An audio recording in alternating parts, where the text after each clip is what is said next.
May I request all of you to please be seated? Thank you. Welcome you all to day 2 of Umagine Tamil Nadu 2025, where we inform, inspire, and innovate. Accelerating Tamil Nadu's tech progression is not just a theme. It's a reinforcement for tech organizations to pay attention to Tamil Nadu's thriving ecosystem. At Umagine Tamil Nadu, we are committed to propelling growth through the adoption of compelling strategies for startup, harnessing the power of emerging technologies for productivity, fostering innovation for e-governance, and leveraging geomatics for sustainability. Umagine Tamil Nadu stands as an evolving platform propelling Tamil Nadu towards its $1 trillion dream. Thank you for joining us in shaping the future of technology, entrepreneurship, and talent mobility, contributing to the global wave of innovation. Today, we begin with a panel discussion on cities, suburbs, and satellite towns as engines of growth, how technology is enabling and accelerating the economies. First, I would like to call upon our first panelist for today, Mr. Ravanan N., Executive Director at Daily Hunt, CEO, One India. Can we all give a huge round of applause as we welcome him on the stage, please? An astute thought leader with 23 years of experience in managing teams across content, sales and business development, product development, and operation management across leading telecom operations in India, experience in having excelled in startup conditions and successfully scaling businesses from scratch, now heading content across the portfolio for India's largest vernacular platform and building the go-to content destination for Bharat. We welcome you, sir. Next, I would like to call upon Mr. Naveen Chandra, founder and CEO, 91 Film Studios. Please give a huge round of applause as we welcome him on the stage. He has over 30 years of leadership experience across films, TV, radio, print, and digital media in India and internationally. His studio focuses on producing, marketing, and distributing regional language feature films. Previously, he launched the Storyteller Funds, a SEBI-registered AIF providing structured capital to the regional film industry. Naveen has produced and distributed films in various Indian languages and helped build renowned brands like Times of India, Radio Mirchi, and Ghana.com. We welcome you, sir. Next, I would like to call upon a moderator and speaker for today, Mr. Ish Sundaram, founder, CEO, Utpata Ventures. Can we all put our hands together and welcome him on the stage, please? Ish is the founder and CEO of Utpata Ventures, an early-stage venture fund and operating executive at Thaiwil Capital, a market private equity firm focused on industrial and technology portfolios. He served as the Executive Vice President and Chief Digital and Technology Officer of JetBlue Airways Corporation from 2012 until his retirement in February 2021. He was a founder of JetBlue Technology Ventures and served as a director on multiple public and private companies, including SolarWinds, Intelsat, and Vesco International. We welcome you, sir. Next, I would like to welcome Ms. Gayatri Tyagarajan, CEO of Kinhood Technologies.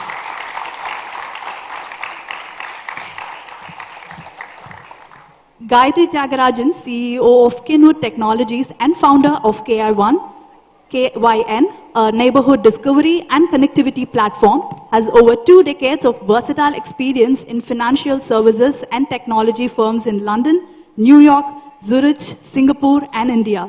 She has held senior positions in various verticals like business strategy and leadership, data, technology, operations, and finance.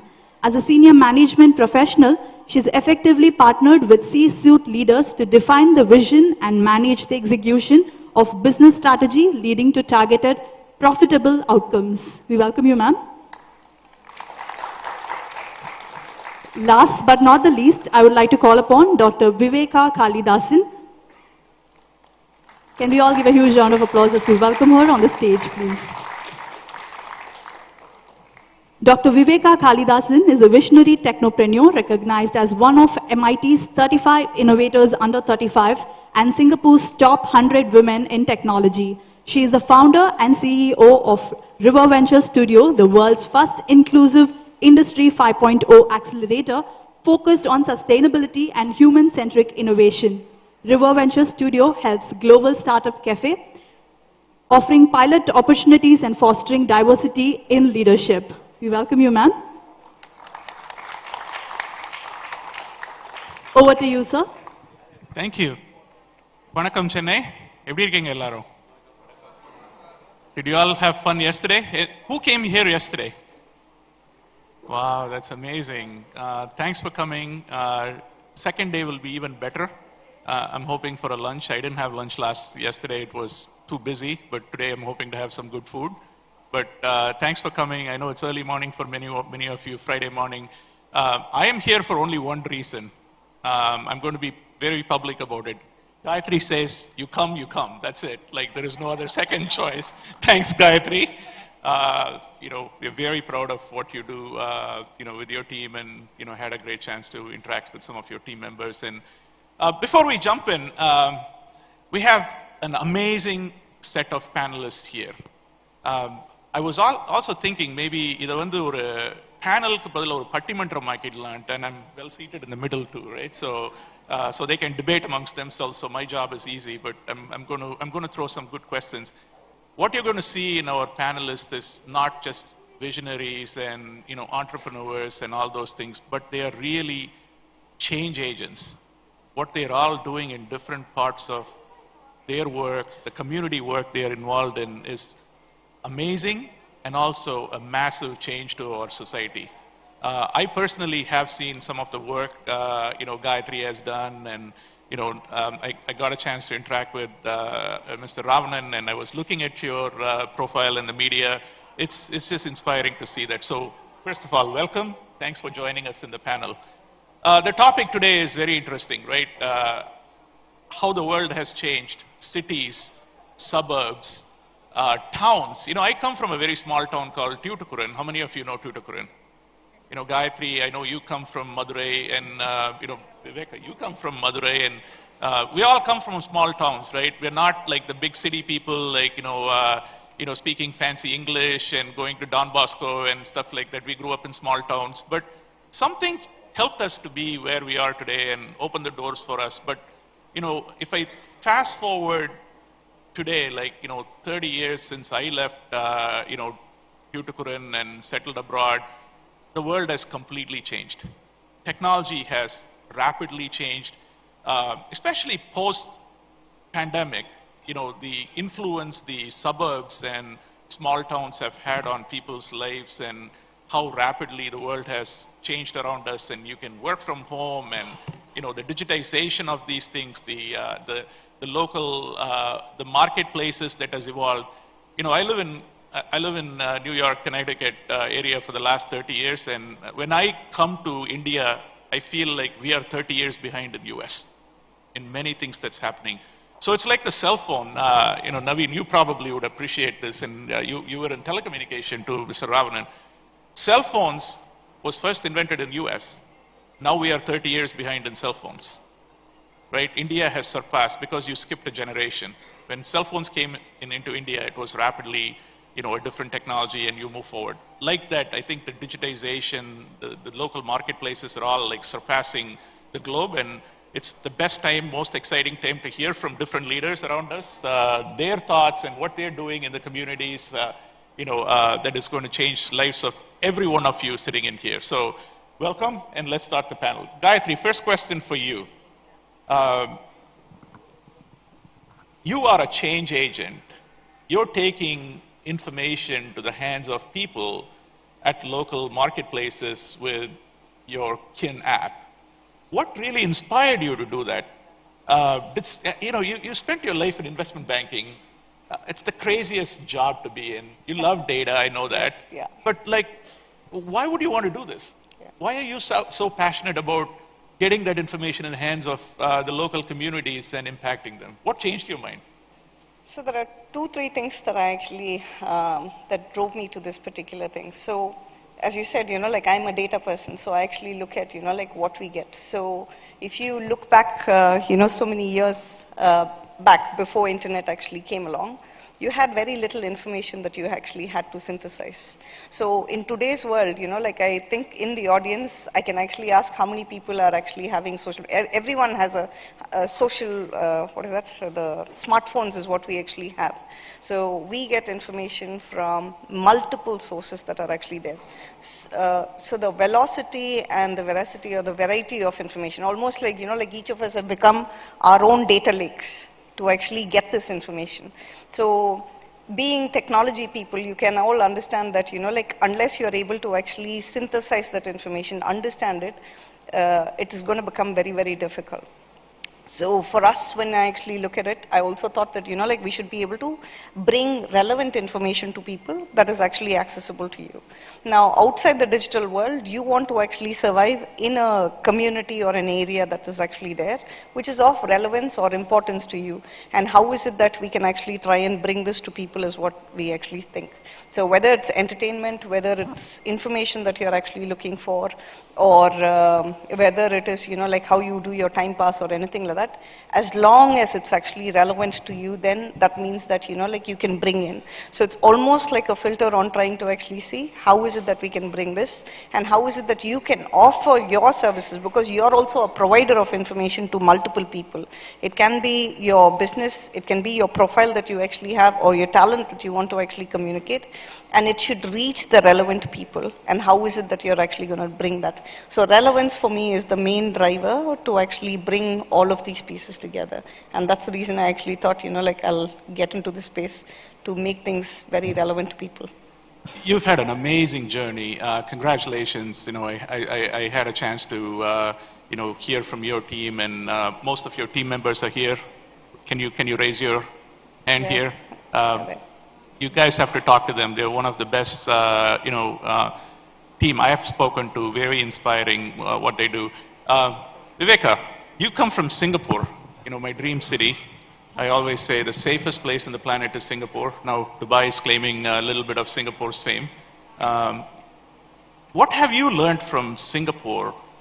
The good and bad of Singapore, I know a lot of entrepreneurs, you interact with them, you inspire them, you work with them. What have you learned that you can bring back to India? And how do you see the relationship between your work in Singapore and India to kind of help us leap forward to the next chapter? Yeah, thanks Ish, that's a very good question. I think one thing that we should definitely draw parallels with regards to Singapore is seeding entrepreneurship from a very early stage. From school children to universities, hackathons, innovation. I think a lot of you are here also that you participated in the hackathon. And also, it becomes a way of life, and government is also doing a lot of incentivization to this idea, and then what happens to the idea? You come up with some prototypes, and then what happens to the prototype? Nobody cares about it, right? And we as accelerators and incubators work with the universities, work with the students, and then try to productize it and bring it to the market. And I think with regards to what Kinhood is also doing, connecting directly with the students, that's where Gen Z, that's where the ideas are, and I think we all are enablers to make their idea into something, a product, So that's something that Singapore is doing, and I am very proud to say and see that Tamil Nadu government is also doing that. We are almost there. It's just that we are kind of on par, so we just need to walk hand in hand and take it to the next level, yeah. Right. To the right of me is two of our top media professionals. The first thing that comes to my mind is Tirukkural. I love Tirukkural. I spend at least a little bit of time learning. And there is a Tirukkural which says, Epporul yarvai kepinum apporul meipporul kanbadu arivu, which is very powerful. There's a lot of stuff in the media, right? And you need to make sure that it's accurate. It's your responsibility to take what is available and you make it accurate. But the world of media has changed from throwing stuff to everyone to making it personalized. Ravnan, I would love to hear from you as how do you, the data availability is, billions of times better than what it was. And there is with AI and X and all these things, there's so much stuff around you today. How do you guys see that data and how do you distill that to make what is more relevant for the Ish and the Gayatri, because I have like 10 seconds to read something, right? And now if you think about the local communities and all those things, it's not like the front page matters to them. It's that specific information that matters to them is what is relevant. How do you see the world moving with technology and the local communities? It's interesting you brought this question because the very rockbed of Daily Hunt, the mobile aggregation app, is how do we leverage technology and personalize content, right? And personalization is not an easy task.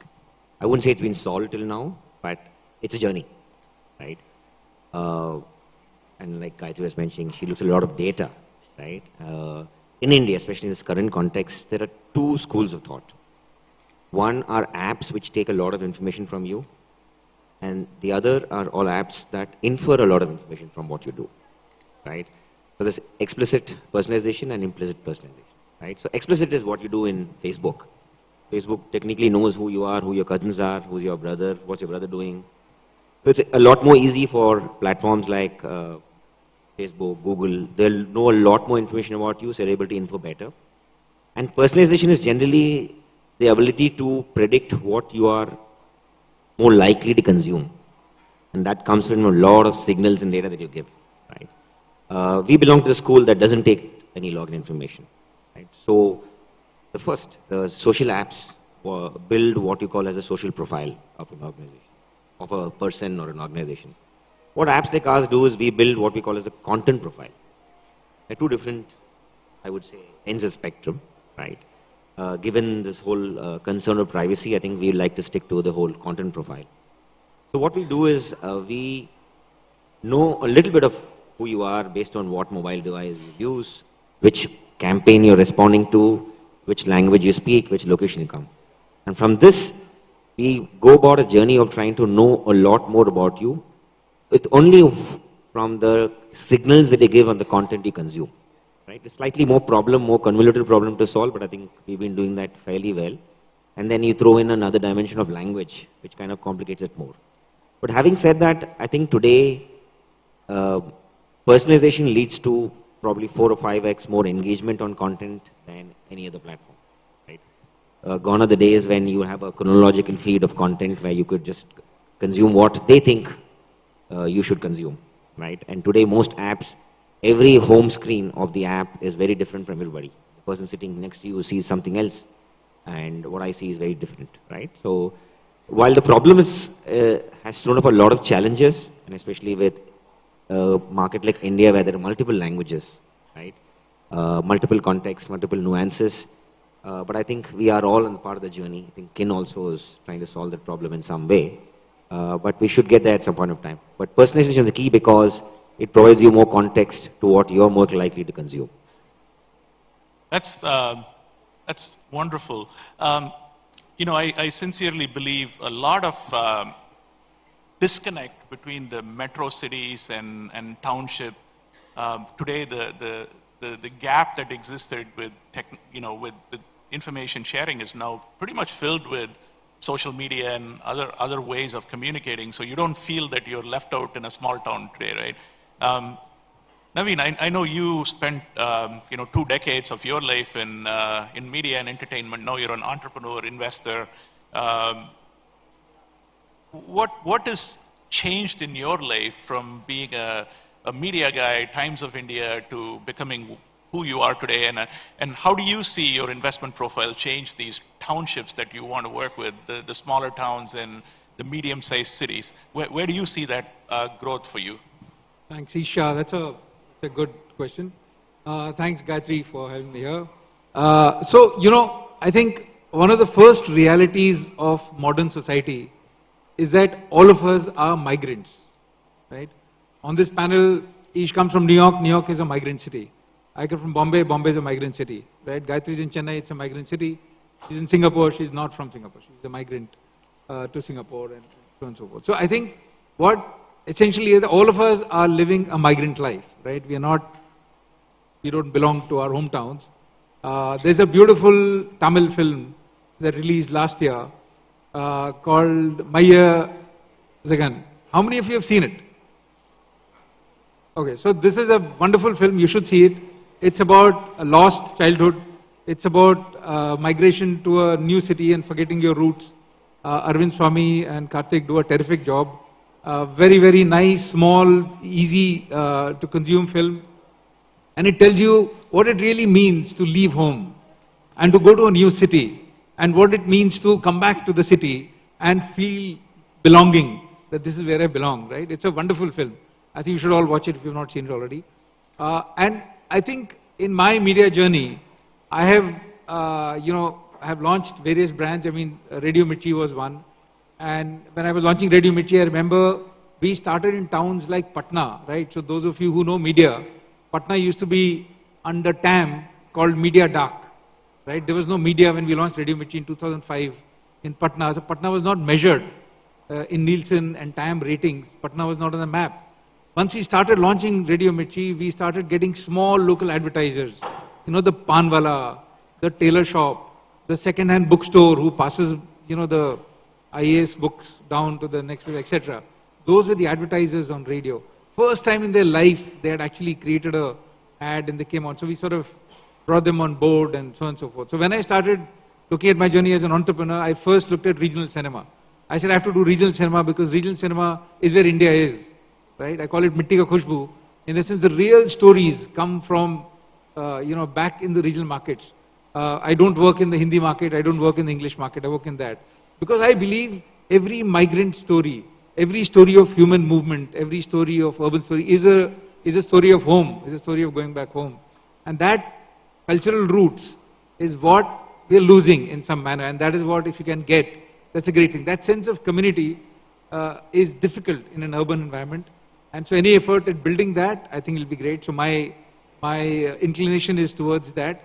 And when I heard of KIN, I think KIN is trying to do that, right? Build communities, remind you of your roots, remind you of your people back home, and try to connect with local neighborhoods. So all of us, when we stay in Bombay, I've been in Bombay 20 years now, but there are still parts of Bombay I don't know.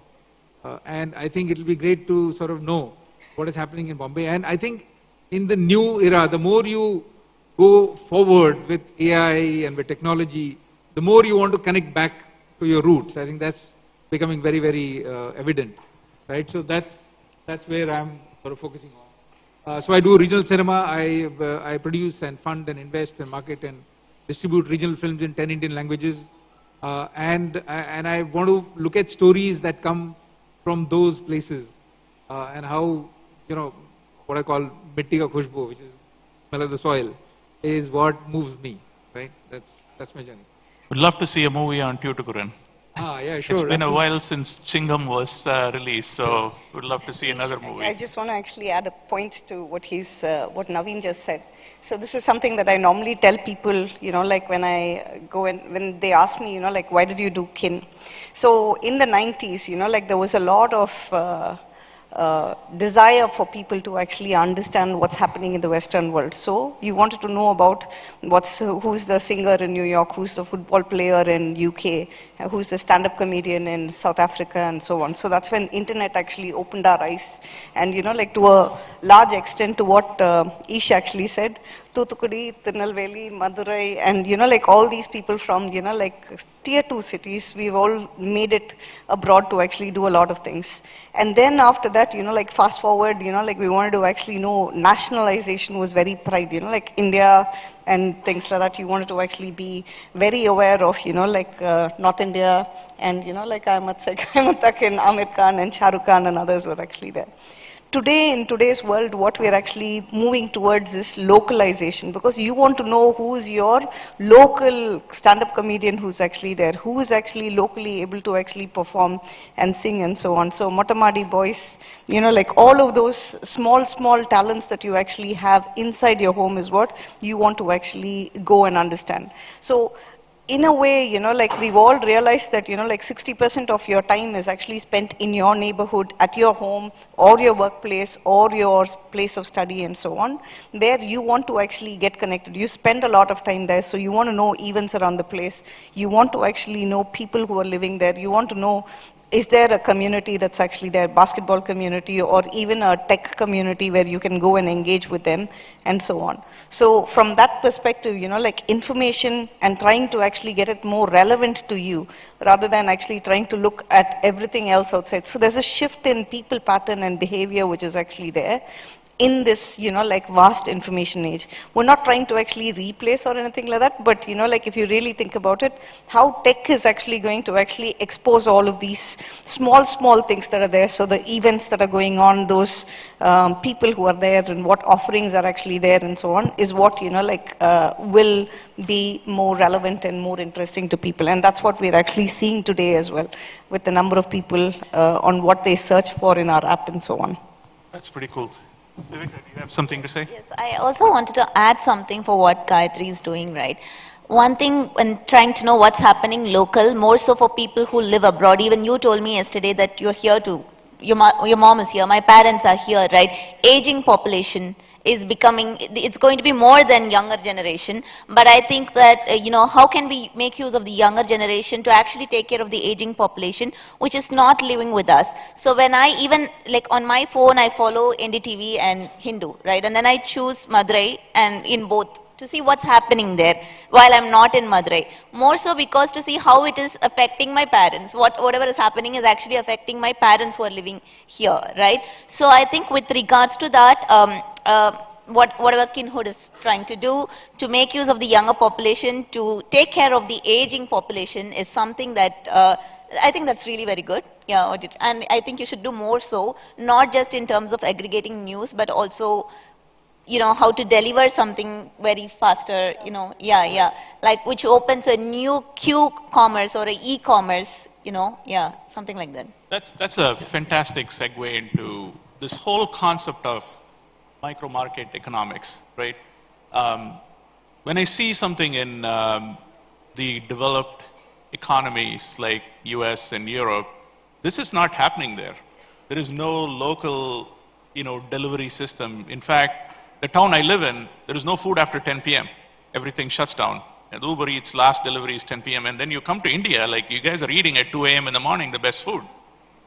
There are good and bad things about it, right? The city never sleeps in Chennai and Mumbai. And now I see that in Madurai and Tirunelveli, which is even more amazing. There is life after that, right? So the whole local economy is only going to supercharge with technology. So my first question, Mr. Ravanan, is, you guys are in every nook and corner, trying to carry the news, but also you're trying to market something to people. How has your digital marketing changed in the last 2-3 years, and how do you see the next 2 years with AI and other stuff in terms of driving that local economic growth? Do you guys even think like that? Because everyone who comes to a news media not just comes there because they're reading something, but they're also buying something at some point, right? You're targeting that audience, and that drives economic growth for that city. How do you see that?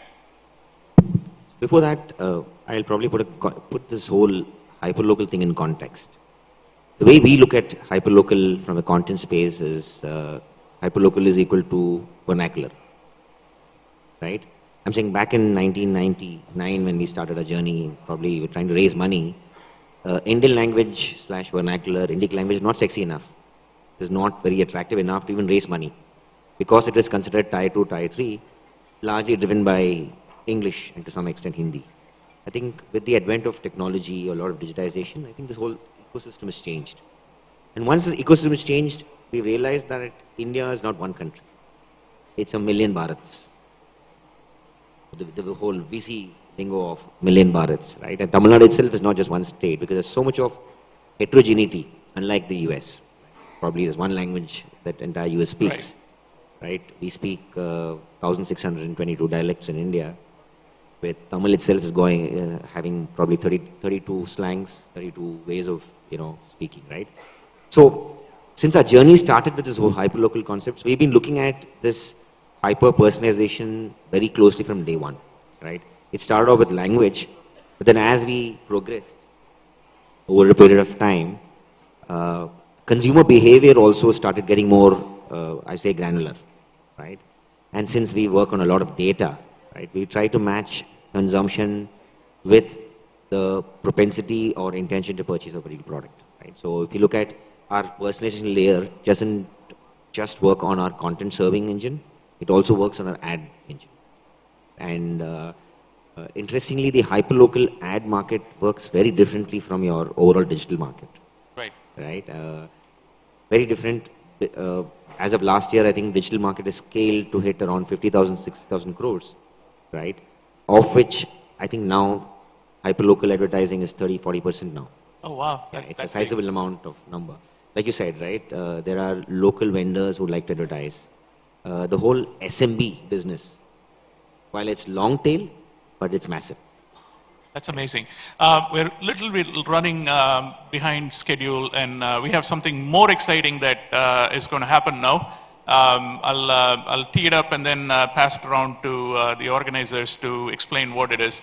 Gayatri's team has been partnering with,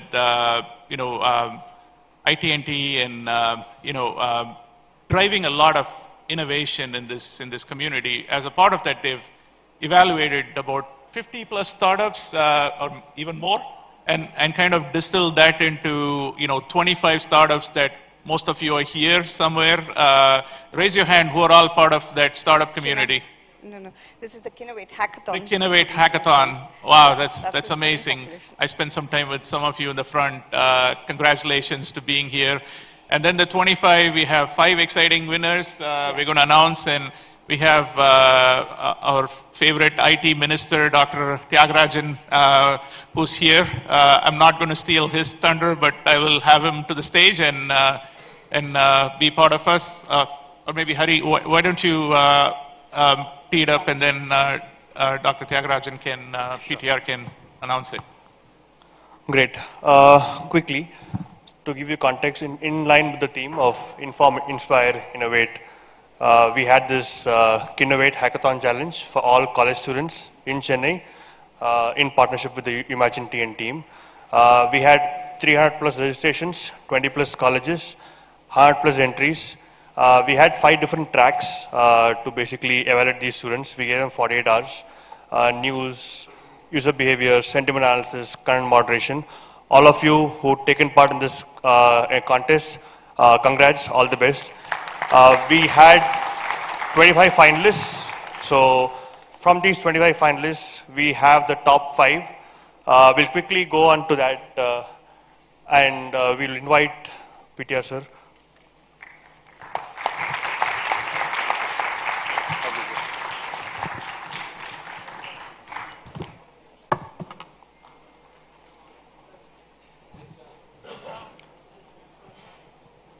So we'll start off with the special mention 2, which is the 5th team. This is a team from Chennai Institute of Technology. The track being content moderation. The team name Phoenix.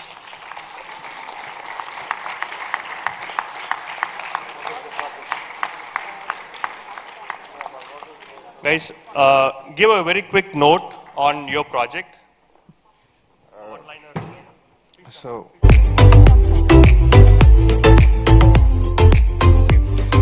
hello everyone, I'm Shwetsa Ashwin from Chennai Institute of Technology, and we created a project called Lintoxic, which basically linting the toxicity out of content. So we use some AI models to detect NSFW content, harmful content and toxic content, and filter it out. And we also used a system and a way to detect false information to give more truthful and accurate information to the audience. So that's a basic outline of what our project is. And I would like to add something. Since Kin is actually a local load app, we have also integrated support for Tanglish and other mixed code languages, and we are planning on more support for other Indian languages such as Malayalam, Telugu, Kannada, for having a seamless experience for content moderation. Thank you.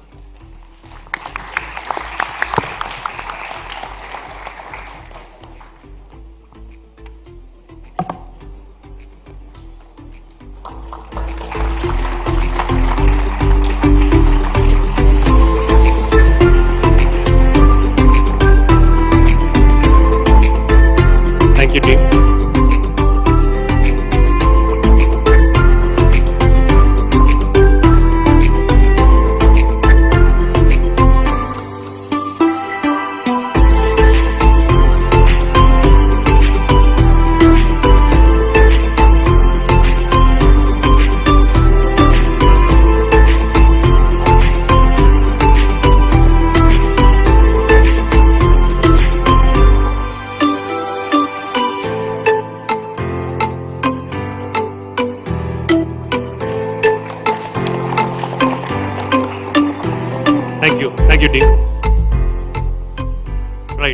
So, team number 4, this is again from Chennai Institute of Technology. It's called What Warriors. They worked on the track called Sentiment Analysis.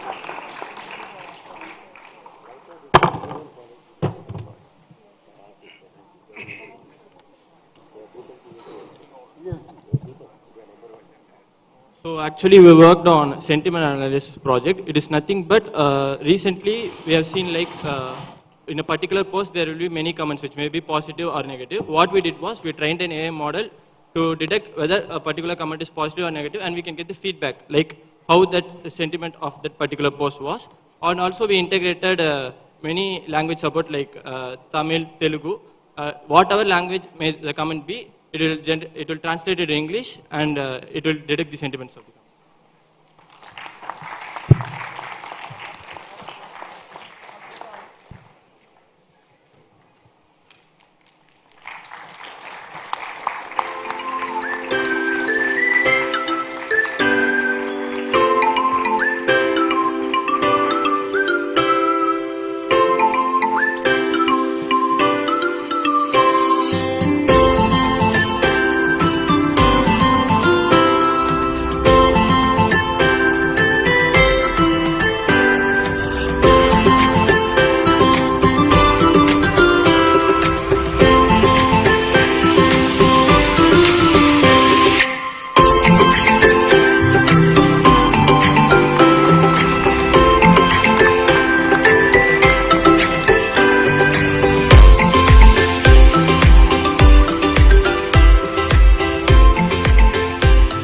Thank you guys. Well, moving on, the stakes get a bit higher.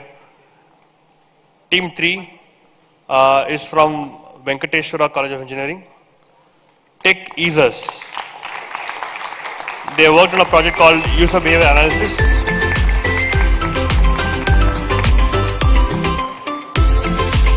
A quick intro with a one-liner.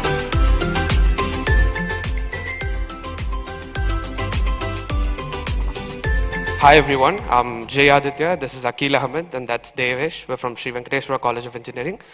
We worked on user behavior analysis. Like they talked about, we are trying to build a content profile and a social profile of a user using graph networks and machine learning models, unsupervised learning, and we built an LLM layer on top of it using generative AI in order to build a comprehensive dashboard for user behavior analysis. I would like to thank Gayatri ma'am for organizing this, and sir, thank you everyone. Thank you.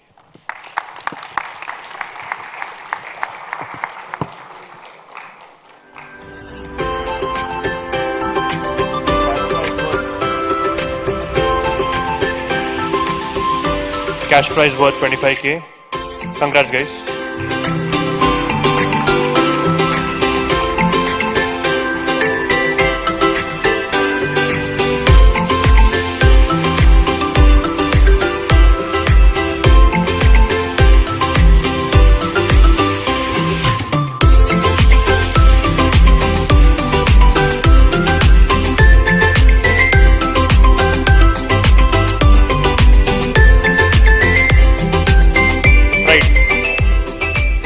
Second prize is from RMK College of Engineering. The team is called Youth Tech. They worked on engagement and rewards.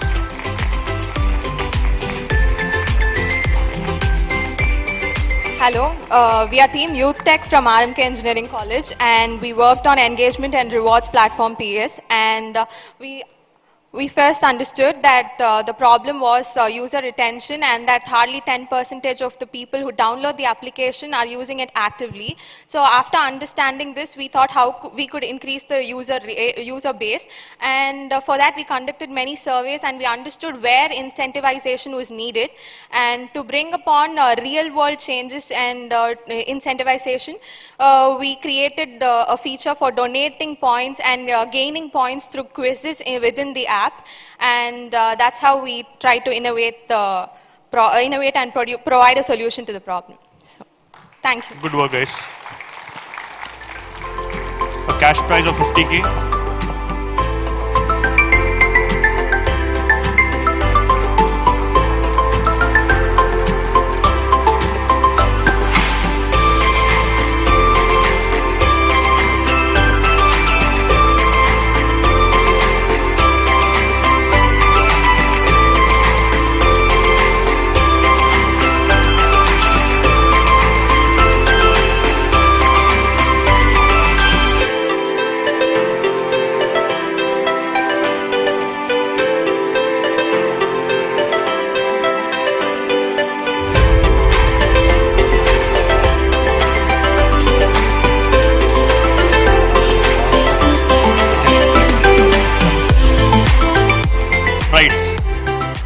So, the first prize, again from RMK Engineering College. The team is called Navina Tamilar. They worked on a track called News and Information. Congrats, guys.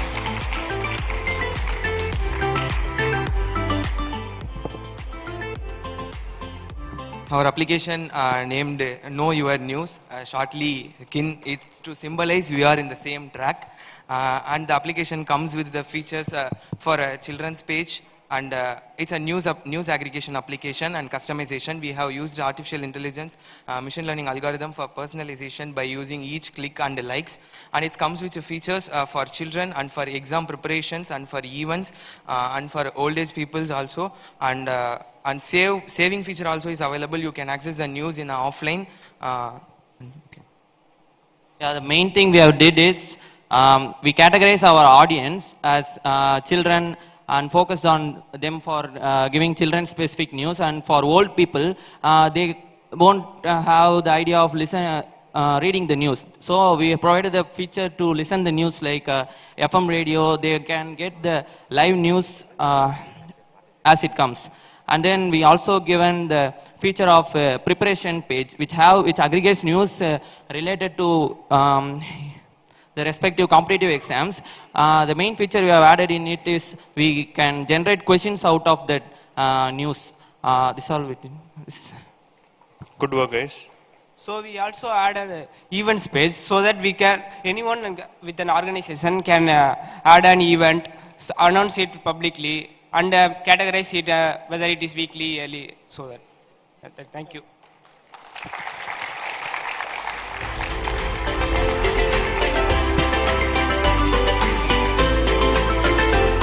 Cash prize worth 1 lakh. Congrats, guys.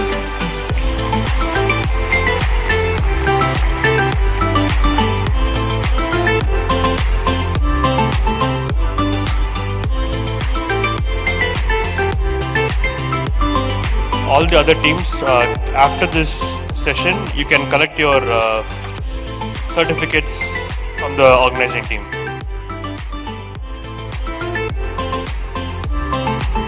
Right.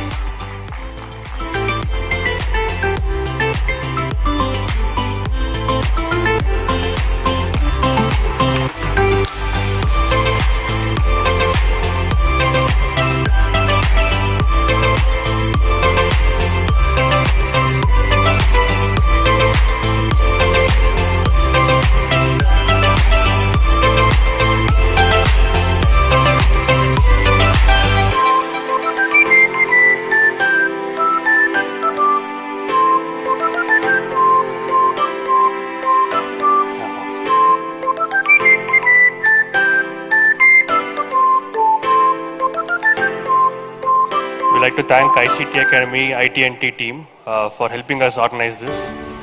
Now I'd like to share the mic to PTR sir for a few encouraging words. Thank you. I'm sorry I missed much of the session, but I'm very happy to be here to give away these prizes. I'm informed that we're going to try and work through IT&T to get internships for all the winners of these awards with startups. So I think that'll be a wonderful thing. But I think even more, I've now had the experience of attending a few of these hackathons, and it's incredible to me the kind of new thinking that young people bring. I remember I was young once, and I used to think outside the box a lot. So especially in this age of rapid evolution of technology and new kinds of problems which many of us cannot relate to because, many of us prior to the social media era, prior to the ubiquitous living on your cell phone era, I think many aspects like those highlighted today, sentiment analysis, content screening or automated screening, filtering and selection, all of these, I think there's a lot more to be done. And so one of the things we've been talking about actually is for next year's Umagine, for 26, to have a year-long event taking the best aspects of all the different hackathons we've seen across all the colleges and the youth of the state, and work towards a separate kind of youth event in this during Umagine. Next year we've taken both arenas, both this one and the next one. And I think we'd like to bring a few thousand students in, having gone through a process of hackathon for a whole year. There's so many problems that need to be solved. Even in the Smart India hackathon, I noticed that many governments had given their problems. And I say this very often, the complexity of society, the scale of society has changed dramatically, and most governments have not adapted adequately around the world. I'm not talking about politics now, I'm just talking about administration and governance. And so a lot of governments can actually use a lot of new ideas. So I think some combination of commercial plus social and public benefit. We'll run a year-long hackathon and hope we get brilliant people like those we saw here today to work on problems both in terms of economic impact but also societal improvement. So this is a wonderful start. Thank you to Kin, thank you to IT&T, thank you to the panel here, and we hope to do a lot more of it in the future. Thank you very much. Thank you. Would have Gayatri, our CEO, address the gathering. Hi, a couple of quick words. So thank you, Minister, for gracing this occasion. So I'd like to actually say a little more about Umagine and the effort that, the IT Ministry, the IT&T, and the ICTA have actually done. So just as you guys have a small stage this year to actually do this hackathon, thanks, Minister, to actually say that, he'll take it far wider across the state. Last year, I had the opportunity to launch KIN in the innovation arena. So I had a tech launch that was there. So although I'm a media company, we're still a tech company as well. So it's nice to see the IT Ministry supporting not just, startups, but also extending their support to students as well. So it's like a journey that we all have in terms of taking hoops to become, student creators, and then, startups, and then trying to actually move on to become big industrialists. So I'd really like to actually thank you for the opportunity, sir. So thanks a lot. Thanks.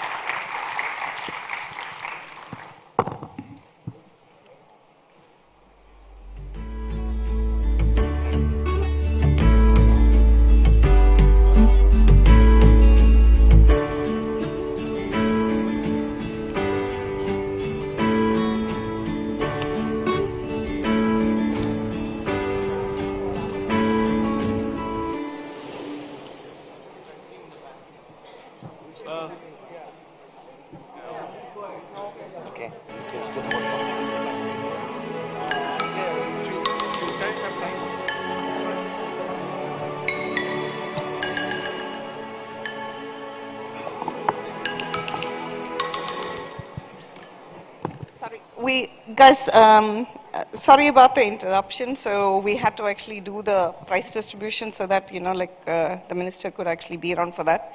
I'd request all the panelists that we stay back so we can complete the panel, because there's a lot more that we wanted to actually talk about in terms of technology and how tech is actually enabling societies to actually grow. Particularly in Tamil Nadu, there's a lot of changes that's happening. So we can just talk about it and complete the panel. Thanks. Thank you, Gayatri. We have some extra mics. The best use of our time probably is to you can ask some questions for the panelists, so it'll save my time. I think that would be so good. I'm going to pass the mic to start with some questions from our audience. Hi, this one's for you guys. See, so this is listening to... Can you hold the mic close so we can hear? Okay, I'm not loud. Okay. So this one's for you. From what I've heard from the panelists, and especially your thought behind KIN, it's almost like coming back to roots. So coming back to roots, is that a challenge, or coming back to a familiar turf? Is that making it easy?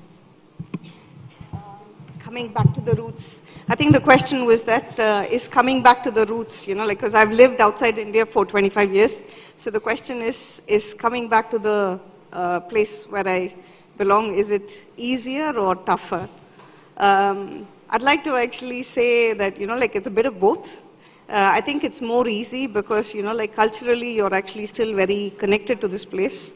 And as each of us have actually been trying to say that, like trying to, I can't remember the phrase that, like the Hindi phrase that you actually use. Something about miti, yeah. Yeah, so that is what, like attracts and draws you back. The only change is that, like when you come back, there is a lot of change that's actually happened. So technology and everything has actually transformed. So today when I actually look at the same Besanagar or when I'm looking at Ananagar, I'm looking at it through the digital eyes in terms of, like how things have actually cracked and so on. So trying to actually come back has been easy. Culturally, I think, there's a lot of changes that's actually happened and we still have a long way to go. But home is home at the end of the day, so it's much more easier to actually come back. Oh, from a business perspective. From a business perspective, I think India, Ish actually brought up this topic earlier. He was talking about cell phones in the US and the communication patterns that are there. Infrastructure, although, they had discovered telecom and telephones earlier, the technologies that you actually have here are very different. 10, 15 years ago, when in New Jersey, when PATH was the only thing that was there was only one Hyatt there, and the place was completely empty. So in my Credit Suisse office, if I had to make a call, I used to actually come outside, stand outside the building, and actually speak to them. And I used to laugh at them to say that, this is what's actually happening in the US, but, like in India, when I'm going from Chennai to Tirunelveli on a car, I never lose my, 3G connection at that time. So I used to actually say that. So from a tech perspective, I think the infrastructure in India and in every Asian country is actually much better than the Western world, and it's actually improving. And today, I think there's 1 billion plus smartphone users in India itself. So you can see that the time is actually right for people to actually embrace technology, embrace digitization, get more familiar with it and so on. So from that perspective, it's actually been, very different. Doing business in India, if somebody says that you're a woman entrepreneur and you can't actually do that, I don't believe that. Every country has its own challenges. Women entrepreneurship is, it's not a big thing. You just have to actually plow along and actually do that. If you're able to actually work in an investment bank with, 50 other men who are actually dominating traders and you're actually having to sit with them, I think coming back home and working in your own place and trying to move forward is much, much easier. You just have to have a positive outlook and just move on. So I think India is still a very, very nice place, thriving place. Lots of opportunities for people to actually move forward. And it's the outlook that you actually have to start as an entrepreneur and actually move on. Let me also try and answer the question commercially, right? So when I say Mitti Ka Khushbu also means that when the pandemic happened, a lot of people got introduced to the digital economy. People who never had ordered anything online, for the first time started ordering things online, right? And now there was a potential of a small farmer, small business in the back of beyond of Tamil Nadu to actually have his produce delivered anywhere in the world. So if you were, situated in the US and you thought of home, and there was, let's say, a North Arcot biryani that you remembered, right? There is now tech delivery that enables you through tech to have that delivered anywhere in the city or beyond the city. Coimbatore has been known for pumps, right? I mean, for years. Shivakasi is known for firecrackers. And these are brands that rest of India knows that belong to these parts of the country. But there's a lot more local commerce that can now become national in nature. So the lines of national and local will blur. It'll essentially, you can deliver. Technology now enables you to, technology is an enabler. I mean, although AI is trying to enslave humanity, but tech, by definition, is an enabler. So if you use tech as an enabler, you can solve a lot of problems delivering commercial things. In West Gujarat, in Kutch, so there are the artisans who used to make these intricate textiles, which is handcrafted. For years, it's been their craft, only transported through trains and traders. Today, on digital, people from Germany and Spain and Mexico can buy it. So I think, yeah, it's an enabler. I mean, when small towns become hubs for commerce, people move back. So Nasik, they created multi-acres of lands into vineyards. through contract farming. So now there are 25 wine brands that are made in Nasik. They're exported all over the world. Now that place is on the map now, which, you know, beyond 20 years back, you would not even know a place like that existed. So I think integrating of the smaller towns to bigger towns and that material khushbu in commerce, you can get it if you use tech to enable, I mean, if that answers your commercial question. Yeah. Okay. We'll take one from the back. Yeah. This is to Mr. Ravadan, and one more question to Ms. Gayatri. As an aggregator, what is your strategy vis-a-vis the publishers and content creators?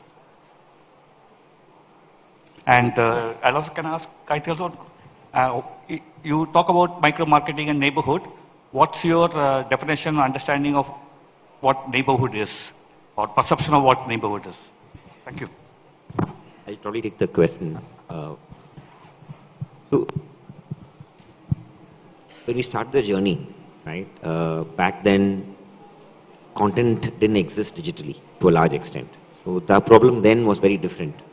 Problem was trying to convince publishers to give us their content without them feeling that we violated their copyright space. But the journey has now progressed to such an extent that today we have every single publisher who's digitally present on a platform, right? So it's a journey. The strategy has evolved over a period of time. Today, I think we've gone beyond a point where my partnership team has any strategy. They're only maintaining partnerships now because we've almost got everybody onto the platform. Having said that, that's one layer of a publishing ecosystem in India. We have those organizations which create content. But as you go downstream, you have a lot of individual creators who started creating content, right?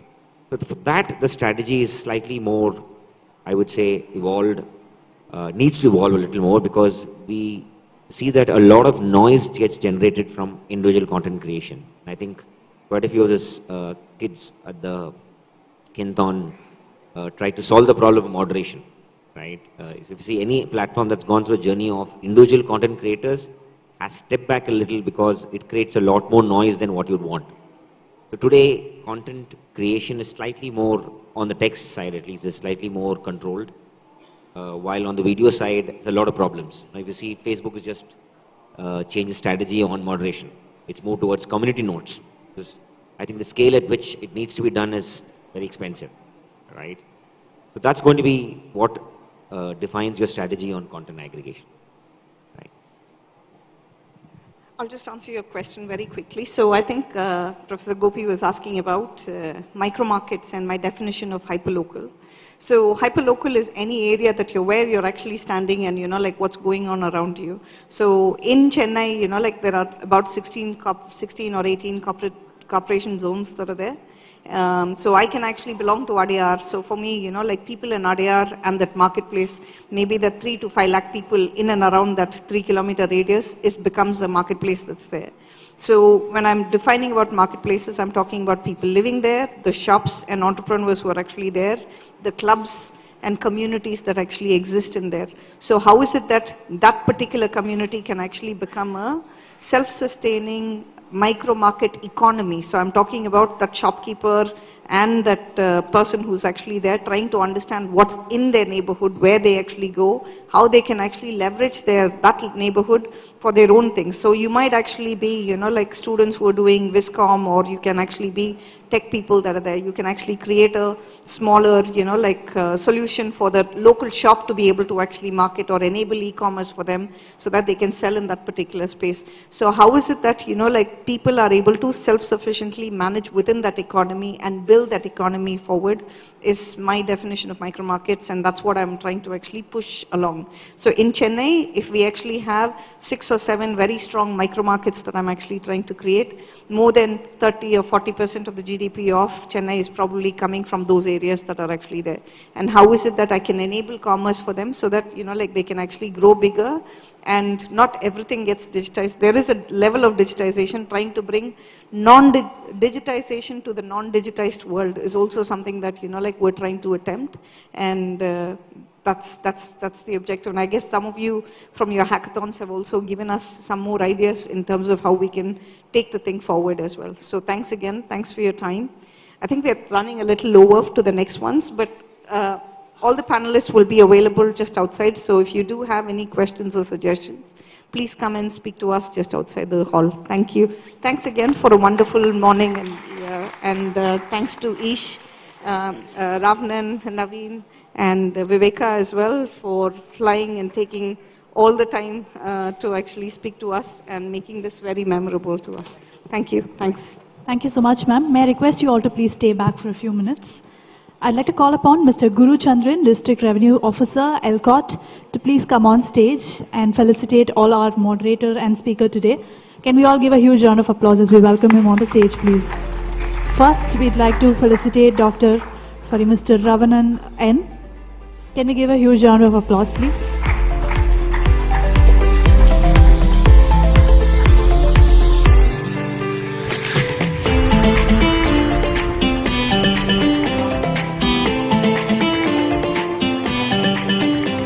Next, I'd request Mr. Naveen Chandra to please accept this as a token of love.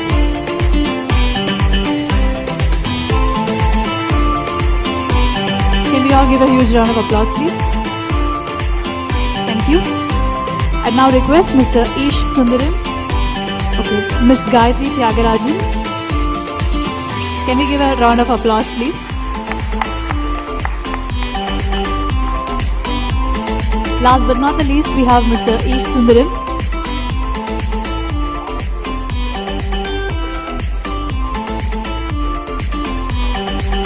Can we give a huge round of applause, please?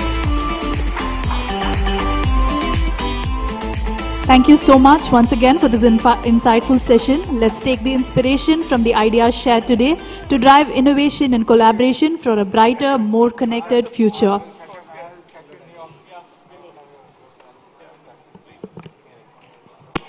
Thank you so much, sir. Thank you so much, ma'am. We are now moving forward to a masterclass on cybersecurity challenges, innovation, and talent needed in marketing. I would request, please, all of you to stay back.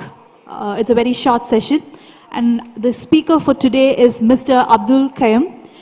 He's a compliance and risk at State Bank of India. Can we all give a huge round of applause as we welcome him? Abdul Kayum, Manager of Compliance and Risk, Regional Business Office, Chennai Central, State Bank of India. He holds a PG Diploma in Business Management. He has an industry experience of 17 years, ranging from corporate world to banking industry.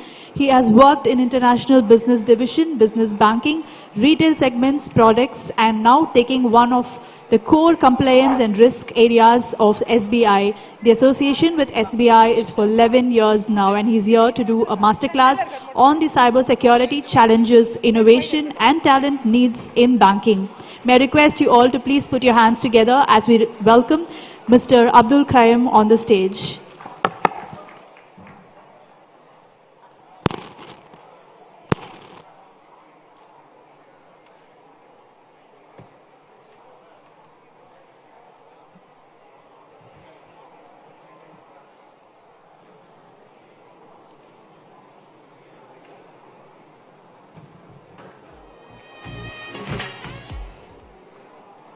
Request all of you to please not leave the room. I request all of you to please be seated. This is a kind request to all of you who are leaving the room. I request you to please be seated.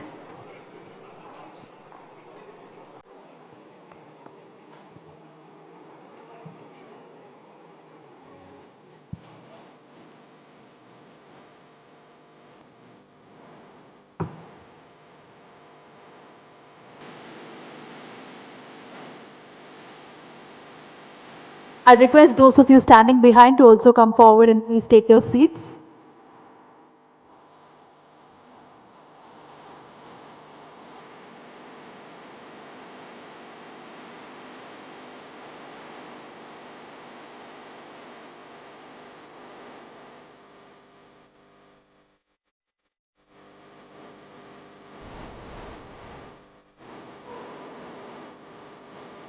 Those of you who are still standing in the back, may I request you to please come forward and take your seats.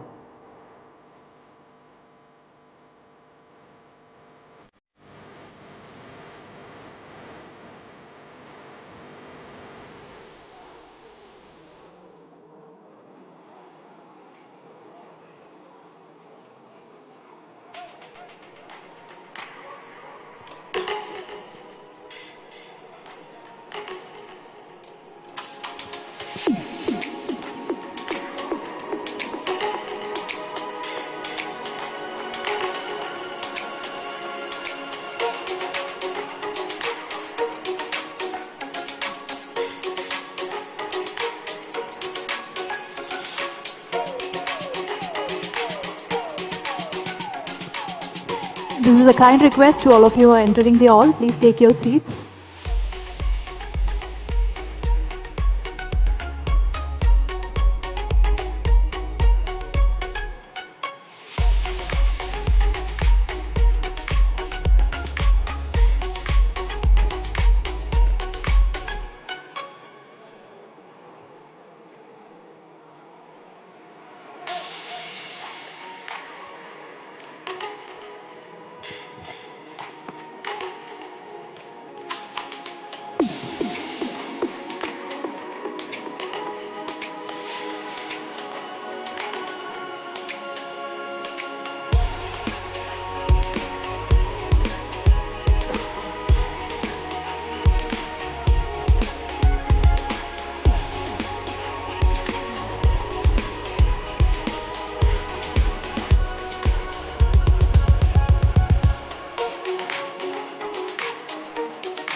May I request everybody entering the hall to please take your seats.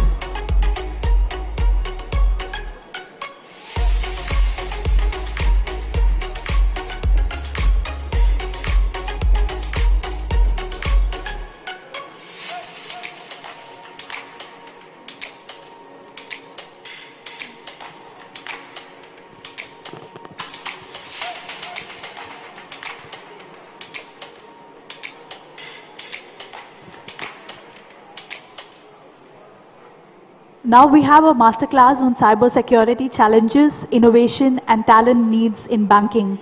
And for this, we have our speaker here today, Mr. Abdul Qayyum, Compliance and Risk at State Bank of India. To say a few words about him, he's the Regional Business Office Head in Chennai Central, State Bank of India, holding a PG Diploma in Business Management. He has an industry experience of 17 years, ranging from corporate world to banking industries. He has worked in international business division, business banking, retail segments, products, and now taking care of compliance and risk areas at SBI. The association with SBI is for 11 years now. May I request you all to please put your hands together and welcome Mr. Abdul Qayyum on the stage, please.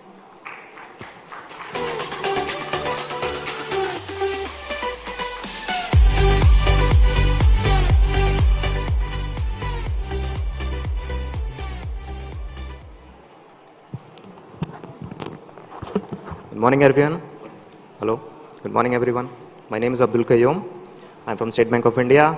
Won't be taking much of your time, and we'll start with the cyber security threats that the banks are facing nowadays. When I say banks, it is not only about the banks; it is the bank system, infrastructure, customers, the third-party vendors, and whosoever is associated with banks in India. To start with, I'll just say a brief about what is cybersecurity. Anything which is done using a computer system and an internet, it can be for good, it can be for bad. Cyber criminals are attacking the computer systems of banks for not only misusing data, taking control of the account information, sensitive data of individuals, transaction histories, but also a lot of funds. So basically, cybersecurity in banking has become the frontline defense against ever-growing wave of digital threats. Billions of dollars in sensitive data is at risk, and banks are under constant pressure to be one step ahead, always be one step ahead of the cyber criminals. So we'll start the presentation. When we ask what is the use of being digital or how it is going to help us, as a banker, I can say it provides us 24/7 availability in terms of transactions. Transparency is increased. Whatever you put in system is going to be reflected, is going to be affected. You need not stand in queue at the branch, fill up application forms to do NEFT and other service requests. Reduced human error. Again, what I said, whatever you enter, the result is going to be accordingly. Improved customer convenience. Sitting in your bedroom, on your sofa, using your laptop and mobile phones, you can do all sort of transactions nowadays with the help of technology.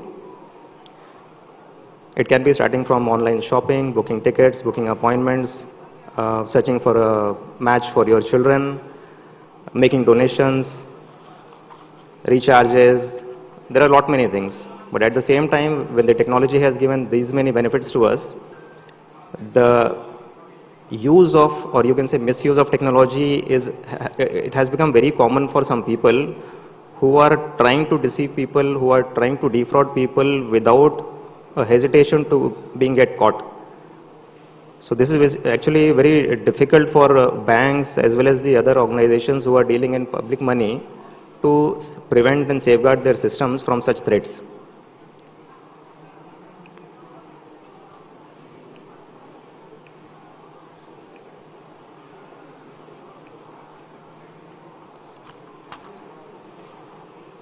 Cybersecurity in banking basically refers to the technologies and practices that are designed to protect against any kind of cyber threats. We are not only having the data of customers, financial data is there, personal information is available. There are so many social security numbers of customers that in case it is compromised, it can have detrimental effects on the image of the bank. Customers, of course, they are having a faith on the banks, trust on the bank that whatever information we are sharing with the bank, it is going to be secure, it won't be disclosed to others, and that is how there is a deep trust on the banking industry by the customers. It is not only about the money which is involved, rather the data, it has got more value. So basically, it is about securing the entire digital infrastructure of a bank from online banking system to internal databases against any kind of unauthorized access. Now, why do banks need cyber security? First one is, as I said,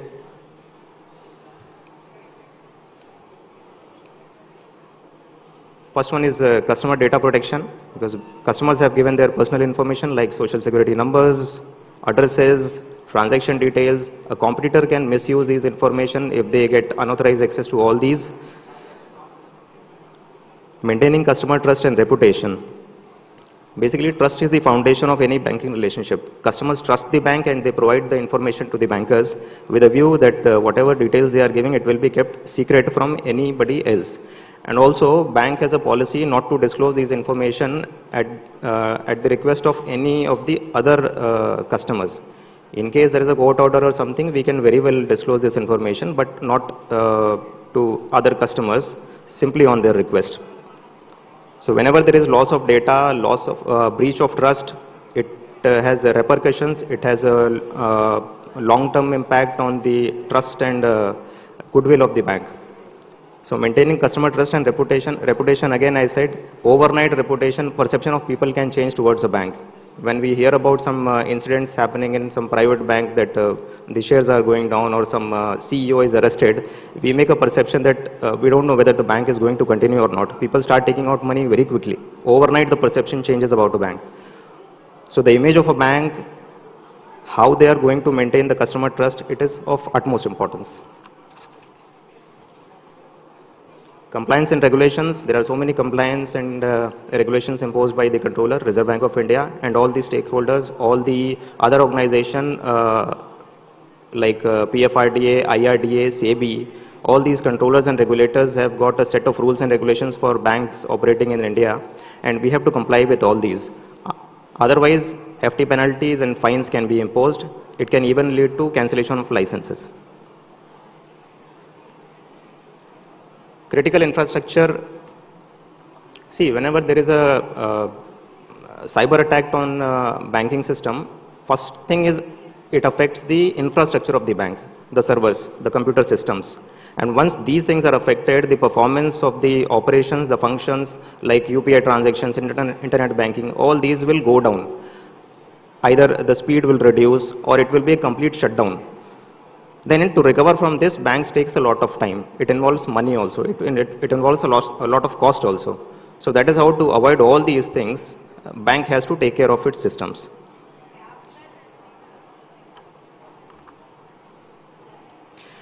And of course, ensuring business continuity.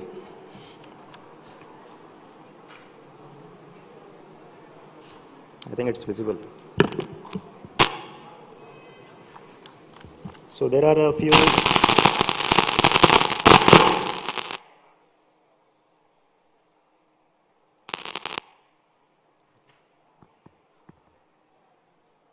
Hello. Hello. Hello.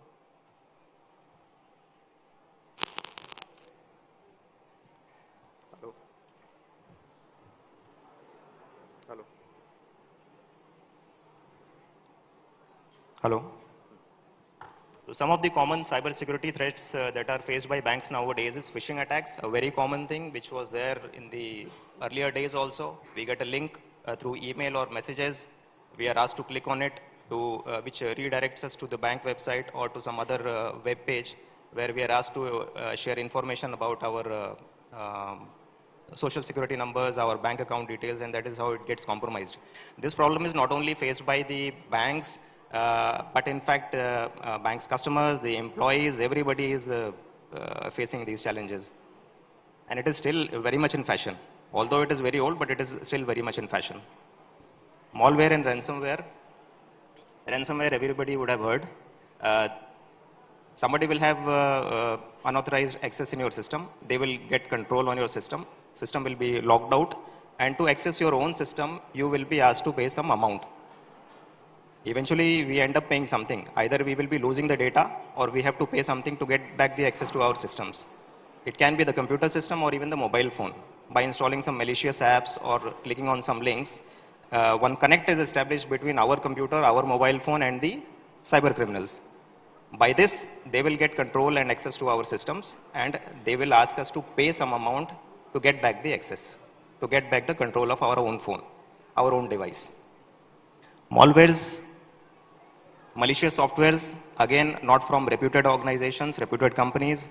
Instead, banks, I should not say banks, but many of us often go for shortcuts where we are getting free version of very costly softwares and applications. We download it just like that. Once we click on it and once we install the software on our phones and systems, it creates a link and it starts passing on all the information from our device to the cyber criminals. This is how a bridge is made and they get access to our information which is stored in the device. It can be photographs, files, contact numbers, anything. So be careful with this. Distributed denial of services attacks. What do these attacks do? It will slow down, whenever there is such attack, it will slow down the computer systems. System will take more time in executing an application, executing a transaction. You enter an ATM and you expect that within 2 to 3 minutes your transaction will be over, but it will take more time. You will feel like my ATM card is stuck. Or when you are doing an internet banking transaction, the OTP will take a lot of time to come. Sometimes you have to click on resend OTP 2 to 3 times and eventually the page will be out. Amount gets debited. Again, it's a matter of concern. So this is done by creating a kind of traffic in the system by the cyber criminals so that the entire system gets slowed down and eventually it will affect the performance of the transactions for the bank. NEFT transactions will not be settled in time. Internet banking will take a lot of time. Sometimes it will be a complete shutdown for the banks. And end of the day, we often read in news that Facebook was shut down for so many hours. X was not working. Or IRCTC never works. All these are there is a possibility of DDoS attacks on these systems. Advanced persistent threats. Under this kind of attack, cyber criminals will enter into the systems of the organization in a way that it is not recognized in time. And they will be there in the system for several months and years. Sometimes it is very difficult to find out because our systems are not so good in India to catch each and everything. And many times, as long as they are in systems, they will be stealing information and the organization will not come to know about it. So this kind of threats are not very common in India, but it is reported from many of the other organizations across the world. Third party and supply chain attacks. banks or other organizations, we are relying on so many third-party vendors and services we are getting from outside. Sometimes there is a loophole or these third-party vendors create a backdoor for cyber criminals to enter into our systems. This can also be a probable threat for the systems where we can lose some important information or money.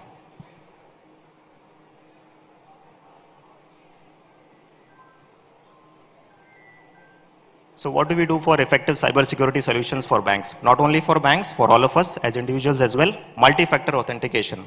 After logging in the internet banking, we enter our user ID, password, and then one OTP comes, which is to be entered. Without entering the OTP, system doesn't allow us to enter into the system. So this is called a second factor or multi-factor authentication. It can either be an OTP or a thumb impression or a CAPTCHA, anything. It creates an additional level of defense in the system, thereby reducing the chances of fraud. End-to-end encryption. If the data of ours is encrypted, even if the cyber criminals get into possession of this data, they won't be in a position to use it for their benefit. It will be in encrypted form only. So encryption should be strong enough. As an engineers, we should try to make such softwares where the encryption level is so high that even if the data is compromised, it cannot be misused by anybody. And ultimately, the cyber criminal has to dispose it of without getting any benefit of it. AI-powered threat detection system is a system which uses a lot of data collected across the systems, and it studies the patterns of transactions in the system. Thereby, it will try to find out is there any lapse in the system, is there any malicious attempt to get unauthorized access to the systems, the data, the information of banks. This is used by SBI actually. It is already implemented.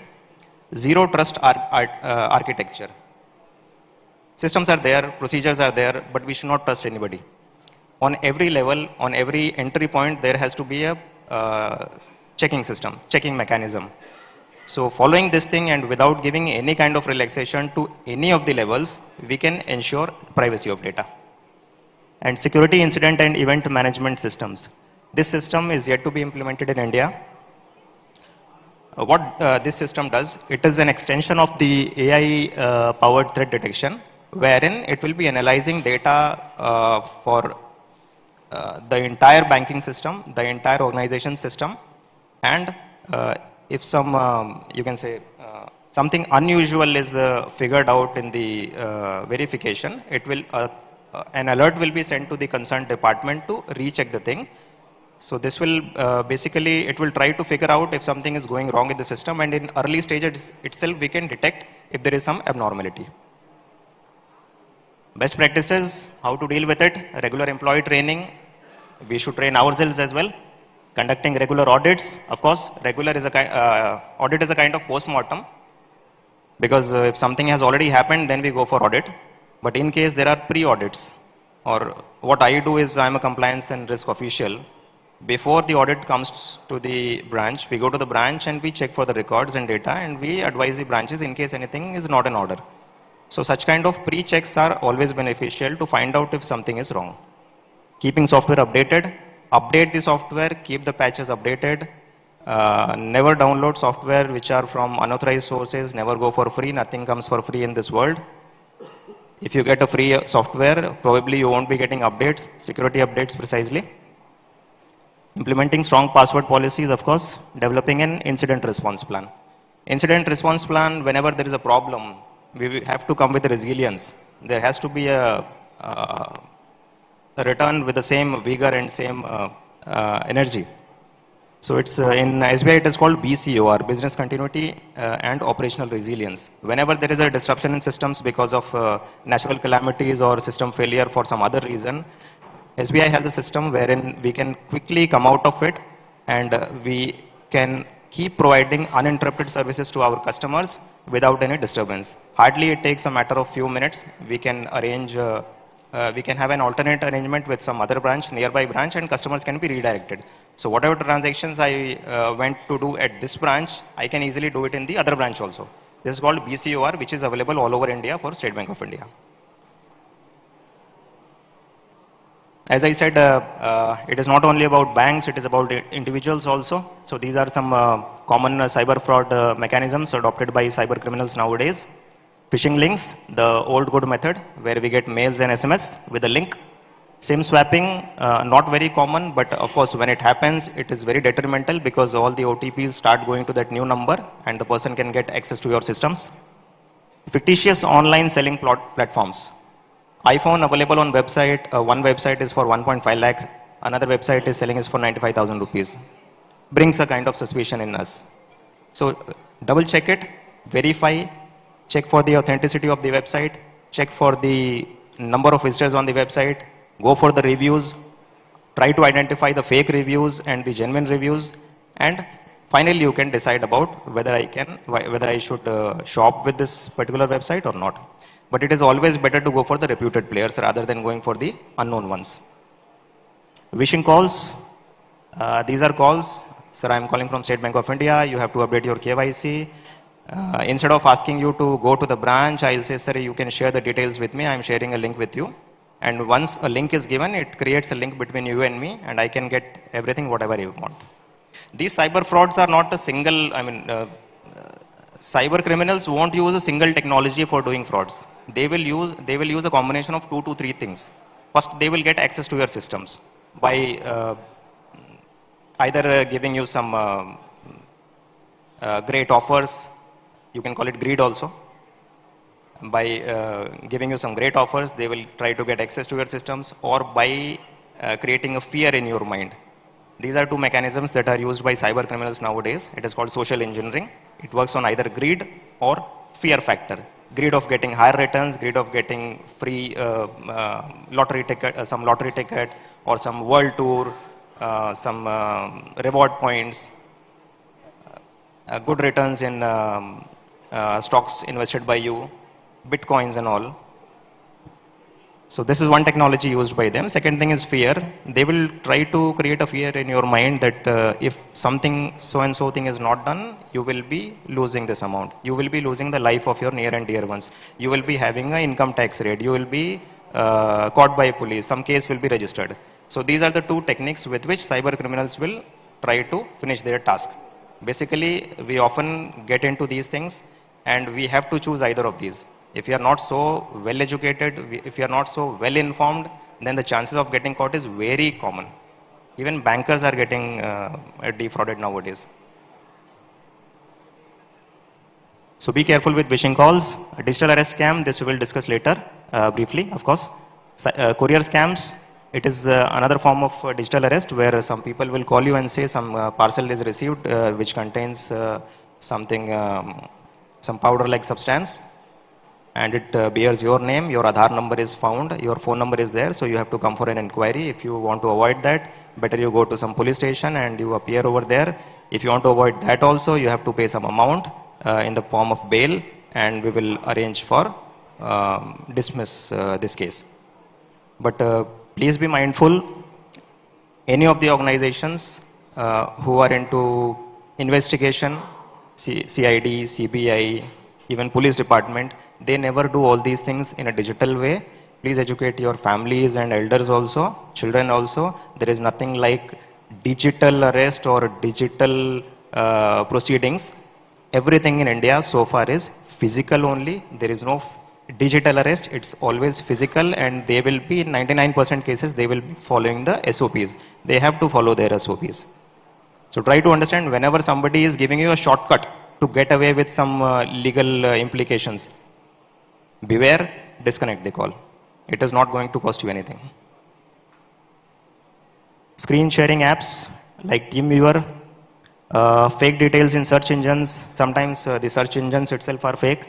Always look for the padlock symbol on the top. And of course, you can see how many visitors are there on the website, contact numbers given on the website. And avoid having any unknown or unverified apps on your system. This we have already discussed mostly. This is another kind of fraud which nowadays we are facing. In the name of interviews and training sessions, some of the companies will ask to make you payment, but None of the good companies or reputed companies will be charging any amount from you before getting you on the roll. So never make such payments. Be careful. Lottery fraud, again, you have won a lottery of say 1 crore, you have to pay 5%. Oh, it's a good deal. Simply by paying 5%, I'll be getting this much of amount. No, nothing comes for free. And especially for lotteries, be double careful. Juice jacking, whenever you find a port where you can charge your mobile, always carry your adapter with you, adapter as well as the data cable. Simply don't insert the data cable in the charging slot because it can juice your data, phone data. If adapter is there, it will work as a protection. You will be getting only the current to charge your phone. Data will not be passed. So often on railway stations and airports, we see such charging points. Be mindful. Don't use simply your data cable for charging the phones. Better use the adapters. Along with the adapters, sorry. This has become very common. I think some of us would have received calls like this, that you have been digital arrested for something, and you have to pay an amount to get a bail bond. There will be a setup, there will be a video call where judges will be sitting or policemen will be sitting in uniform with flags in the background, and they will be talking as if they are calling from some investigation department in Mumbai, and they will tell you that, sir, your name has appeared in some unlawful activities and you have to face consequences. So immediately come over to Mumbai. We have a hearing scheduled for you. If you fail to arrive here, then we have to issue an arrest warrant in your name. They won't give you time to think over it. They will ask you not to discuss anything with anybody. This is how they will create a sense of fear in your mind. And ultimately you will be following their instructions. So these are all mind games which are played by cyber criminals to extract money out of us. Again, they have a benefit. They won't be getting arrested, no. It's very easy to get escape. And chances of arrest are minimal. They will disconnect the call. Many videos are there on YouTube where we see such cyber frauds have called real policemen. And real policemen have uploaded those videos on YouTube. So there is nothing like digital arrest. Arrest is only physical. Be careful with your transactions. If you have not done something, you need not worry. If you disconnect a call, nobody is going to take action against you, not even the local constable. Nobody will take action against you. And whenever you come across such thing, please inform the bank. Please inform the bank wherever you are maintaining your accounts. Always note down the phone number of the branch manager or branch staff. Customer care numbers are given in all the passbooks, backside of the ATM cards, credit cards. Always be in touch with your bank. Change the passwords. Once you realize that something has gone wrong, you have to report it. The moment you feel like something is going wrong, it has gone fishy, you have to change the passwords. Change the password, block the ATM cards, block the internet banking facility, and later once everything gets settled down, you can again change the passwords and start using it. Courier scams, as I said, DHL, Jumbo Box. Some do's and don'ts for ATM cards. It's all very common, known to everybody. This is one helpline number given by our Government of India, 1930. For any kind of cyber frauds, we should report it to 1930, or we can lodge our complaint to cybercrime.gov.in also. Apart from and in addition to informing your branch manager or branch staff, you should report on this also. Once a complaint is registered on this, it travels down up to the last institution where the money has been transferred.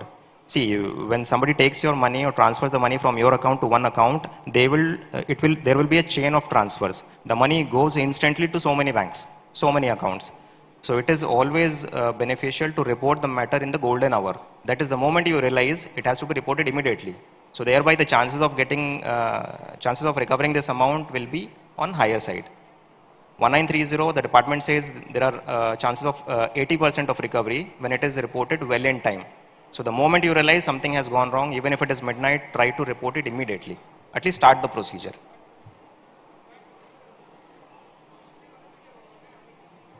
So simple, creating a password, auto lock, trusted network. Okay, these are some toll-free numbers of our bank, very easy to remember, 1800-1234, 1800-2100. The first one is actually very easy, 1800-1234. This is the customer care number on which you can make a call and report to all sort of cyber incidents or all sort of service requests also.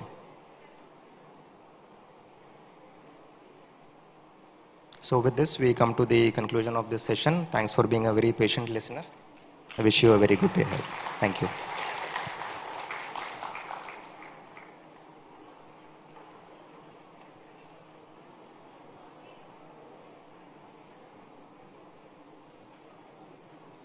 Thank you so much. Now I would like to request Ms. Elavirisi, Deputy Collector, Tamil Nadu E-Governance Agency, to please come on the stage and felicitate our speaker today, Mr. Abdul Qayyum.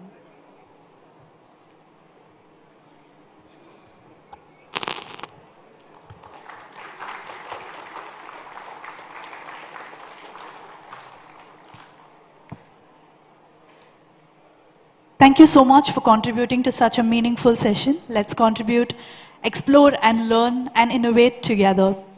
Next, we are moving on to the other session, which is a panel discussion on the topic, building a tech talent ecosystem, nurturing the next generation of innovators. And for this, I would like to first call upon Ms. Rama Devi, Chief HR Officer, who will be the moderator and speaker for today.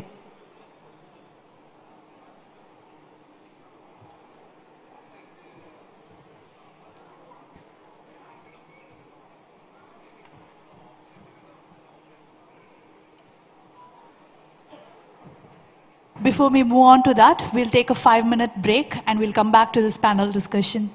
Thank you.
Test check.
May I request all of you who are standing behind to please come forward and fill the seats in the front.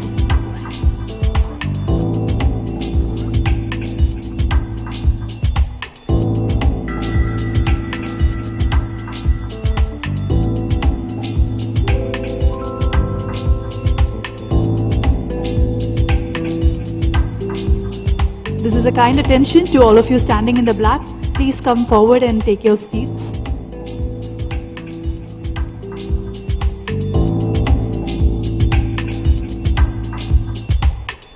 Now we're moving forward to the panel discussion on the topic Building a Tech Talent Ecosystem, Nurturing the Next Generation of Innovators. And for this, we have a moderator and speaker, Ms. Rama Devi, Chief HR Officer. Can we give a huge round of applause as we welcome her on the stage, please? Rama Devi, a seasoned HR professional with over 25 years of experience, blends strategic expertise with operational excellence. She served as an Indian Armed Force, first women air traffic controller, handling critical flying operations. Transitioning to IT, ITES, and FMCG sectors, she excels in talent strategy, employee engagement, and leadership coaching. We welcome you, ma'am. Next, I would like to call upon our first panelist for today's discussion, Mr. Charan Kumar Shetty, Director, UPS, Indian Technology Center. Can we give a huge round of applause as we welcome him on the stage, please? Mr. Charan, Director, HR at UPS India Technology Center, is a seasoned HR professional with 25 years of experience in consulting, talent acquisition, HR transformation, and workforce planning. With experience at Ransat and L&T, he excels in leading teams, driving transformational projects, and mentoring future leaders. Can welcome you, sir. Next, I'd like to welcome the second panelist, Ms. Jayanti Vaidyanathan, Vice President and HR, PayPal India. Can we give a huge round of applause as we welcome her on the stage, please? Ms. Jayanti Vaidyanathan is the Vice President and the Head of Human Resource at PayPal India and has played several strategic roles globally and across the region. During her 25+ years of diverse experience in human resources, Jayanti has led HR, the high-tech technology and consulting fields in companies such as Conveyance and Fidelity International, where she helped partnering strategically with business leaders. She is the recipient of the Most Powerful HR Professionals of India Award by the World HRD Congress and an Innovative HR Leader Award. We welcome you, ma'am. Next, I'd like to call upon a third panelist for today, Mr. Shri Mahedesha V. Can we give a huge round of applause as we welcome on the stage?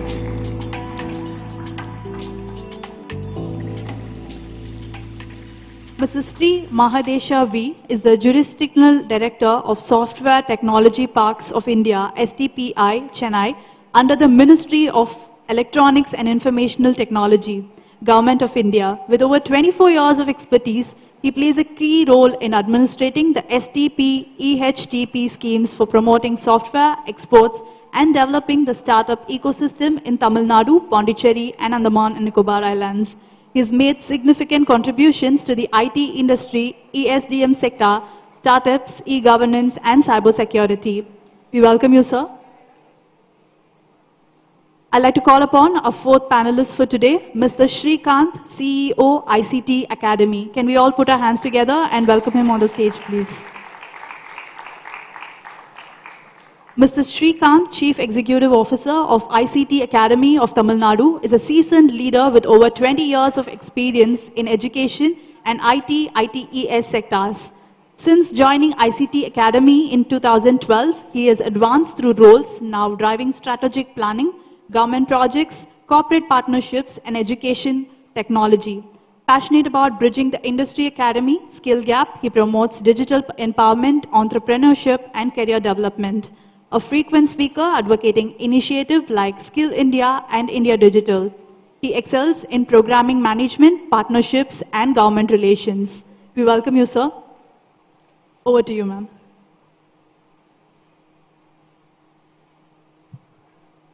Good afternoon, all. It's my proud privilege to be with this esteemed panel today. And as we all know, the pace at which the industry or the technology landscape is changing, it's important and very pertinent for the manpower to be ready for that. The world belongs to people who can innovate fast and keep up their pace with the moving technology space, right? So this esteemed panel today will be sharing their views and visions on how to build a technology talent ecosystem which is sustainable, especially for Tamil Nadu as well, their views on how to build this talent ecosystem, and explore some of the strategies for cultivating these ongoing, innovators which we need. We really need innovators to keep up the pace of the industry what we are having. So, the first question, or rather, first topic which I would like to, garner your attention is towards updating of curriculum, which has been discussed much about, how the curriculum followed in the academies or the technology institutions need to be updated on an ongoing basis to match up with the industry expectation. So, what are your thoughts on that? What's the frequency of this updation needed, and how can curriculum be commensurate with the technology demand of the industry? So would you like to go, sir, first on this? Shrik? No, you would like to start?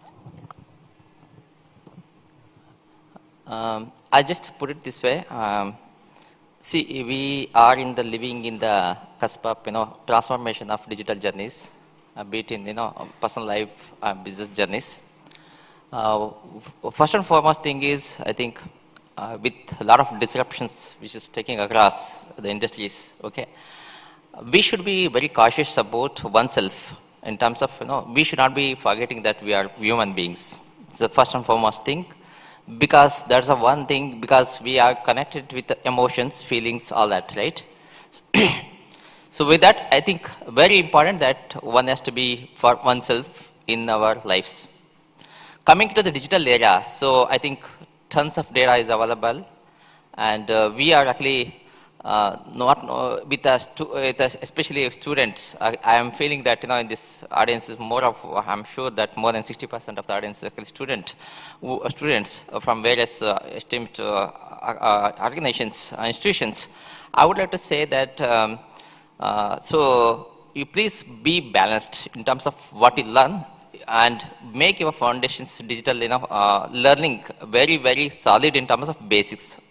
So having said that, these two things, balancing, life as well as the technology learning.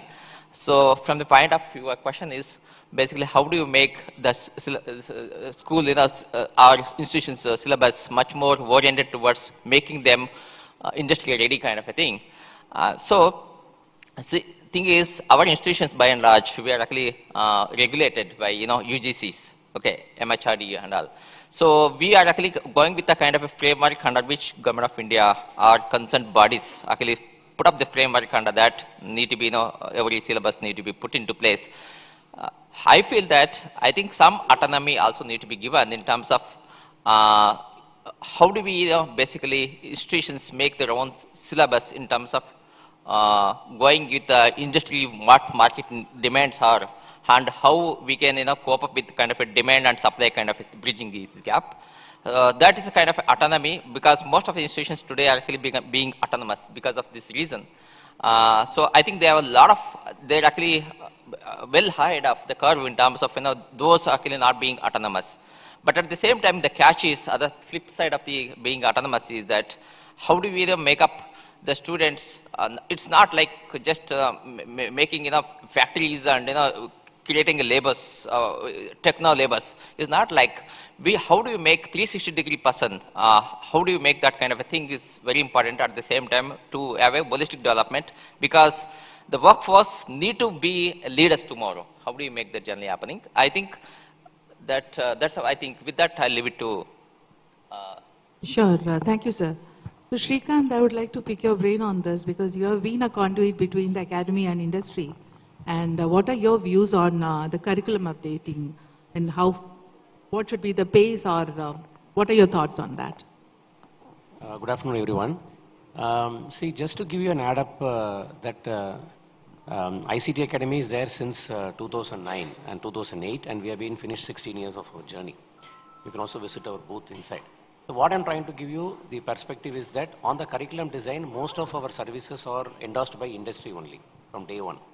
So example like Oracle or a Salesforce or Fortinet networking, name any IT company, or giving their curation of their contents, everything to us. We are training the faculty. Through faculty, we are training the students, getting them the international certification by which they are getting into the employment quotient. Just to give you a small example, that a company like MongoDB. MongoDB is almost similar like Oracle. They have a program called DBMS, which is the most sought after now. You name any company like Zomato or Swiggy, any of them, the backend platform is used by the MongoDB platform only. So that is a new norm, and most of the companies are using. What we are doing is that for the product whom we are trying to position with the colleges at large, making the student ready, the users of MongoDB are recruiting those students. This is the first intervention. Second, if any of the colleges are here want to really add up a new curriculum, we have a set of courses which are all industry-based courses. Autonomous colleges can straight away add up into their curriculum, no problem. Second is that with other Anna University colleges, you can have through BOS or this thing, you can take an approval and do it. So as the moderator was telling, our DNA or our paradigm is only the industry-based curriculum. So we have been nurturing, we have been changing it over the period of 16 years. And if you say Microsoft BI or Azure, which is also offered in a platter to the faculty and to the student. You name any technology, including we are talking to a company called Snowflakes. We find Snowflakes technology is very much used. A lot of industries are taking. We are gone into that. We also realize that AVGC, animation, visual, gaming, comics, which is a new norm, that a lot of companies are hiring. So we also gone into the domain. So whichever domain we feel there is an intervention required for a faculty or to a student, we can do. This is the first step. Second, as the industry people are sitting, we are tied up with each and every industry in the market, starting from Infosys or HCL, any company you see, they are tied up with us. They give the pedagogy, content, everything. So my point to you is that at large, the solution of the academia industry gap or the analysis skill gap issues are being addressed continuously, theoretically and practically also. So that is being, intervention is we have been doing because that is our core working strength. Thank you, Shrikant. Ma'am, if you can, take on this. As companies, as a global organization operating in the tech space, how do you find the educational system producing industry-ready graduates?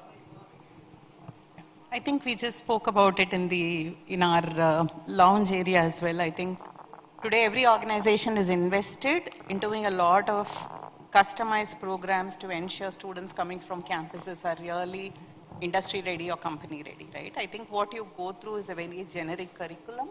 There is a need for us to invest, like Sharon was talking about what they do at UPS. Similarly, we do at PayPal, invest in boot camps to ensure that there is readiness.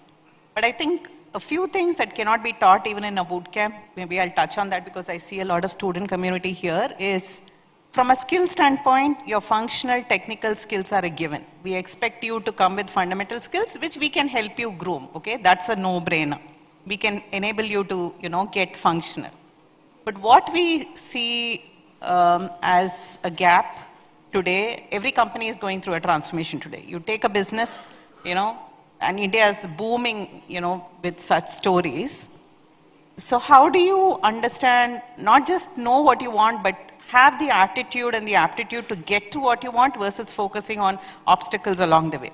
Many a time when you're going through transformation, the workforce has to rally, right? We need the entire organization to walk with us on that journey. And more often than not, we end up spending time not in developing products, but ensuring that people are, with us in this journey versus just saying, oh my God, this will not work, that will not work. So develop a mindset to follow.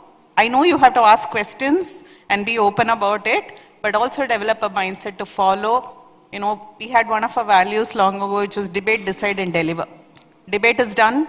Decision is made, start delivering. Focus on, what you have to do versus just focusing on obstacles.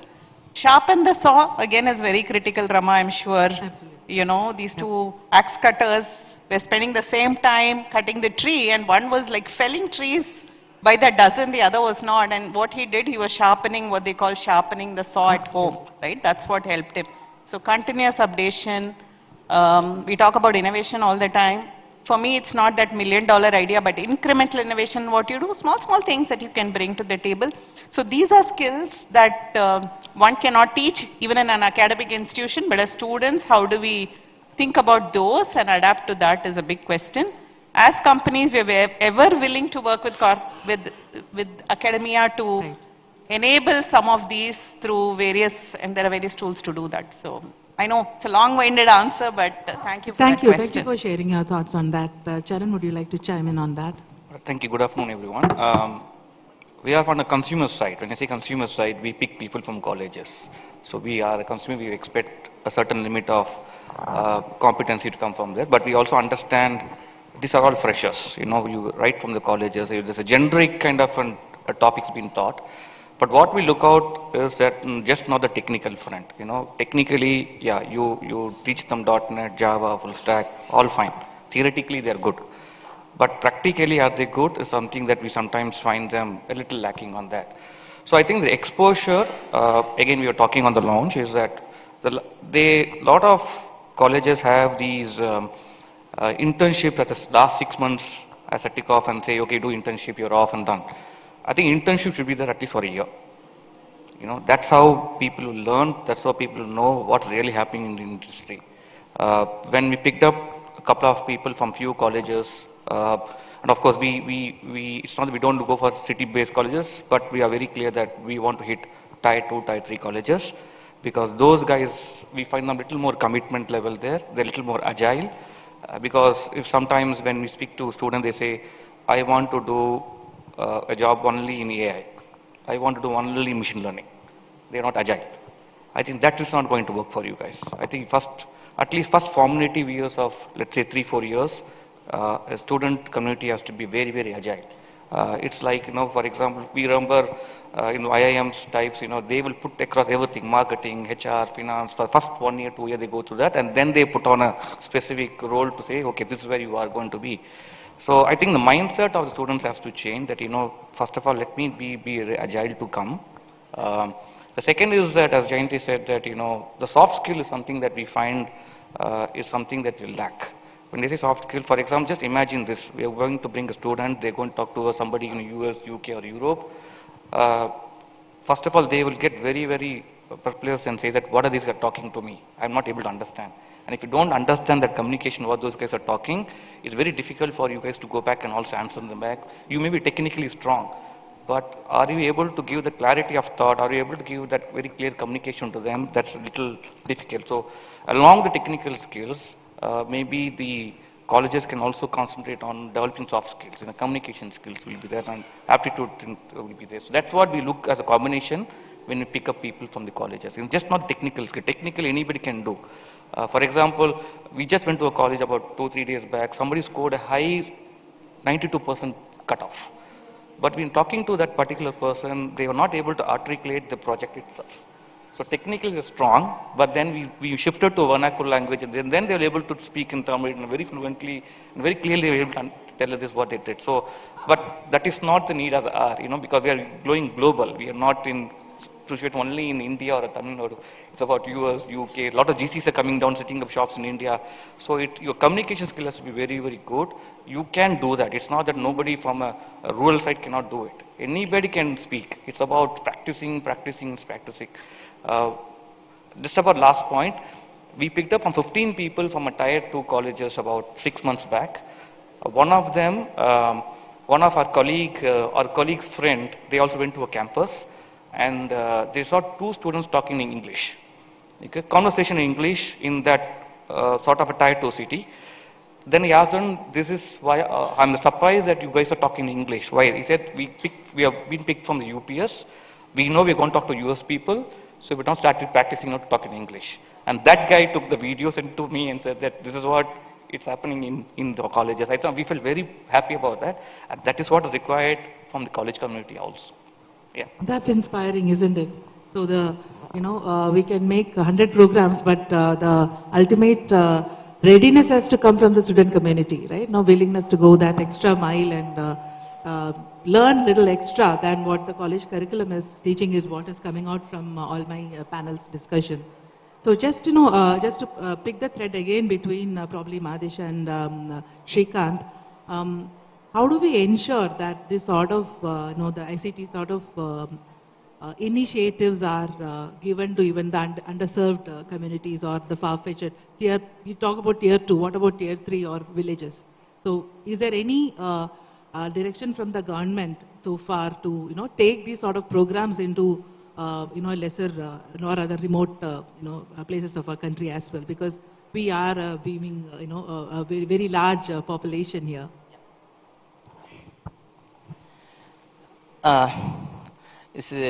Look at today, we have about 1.4 billion population in India.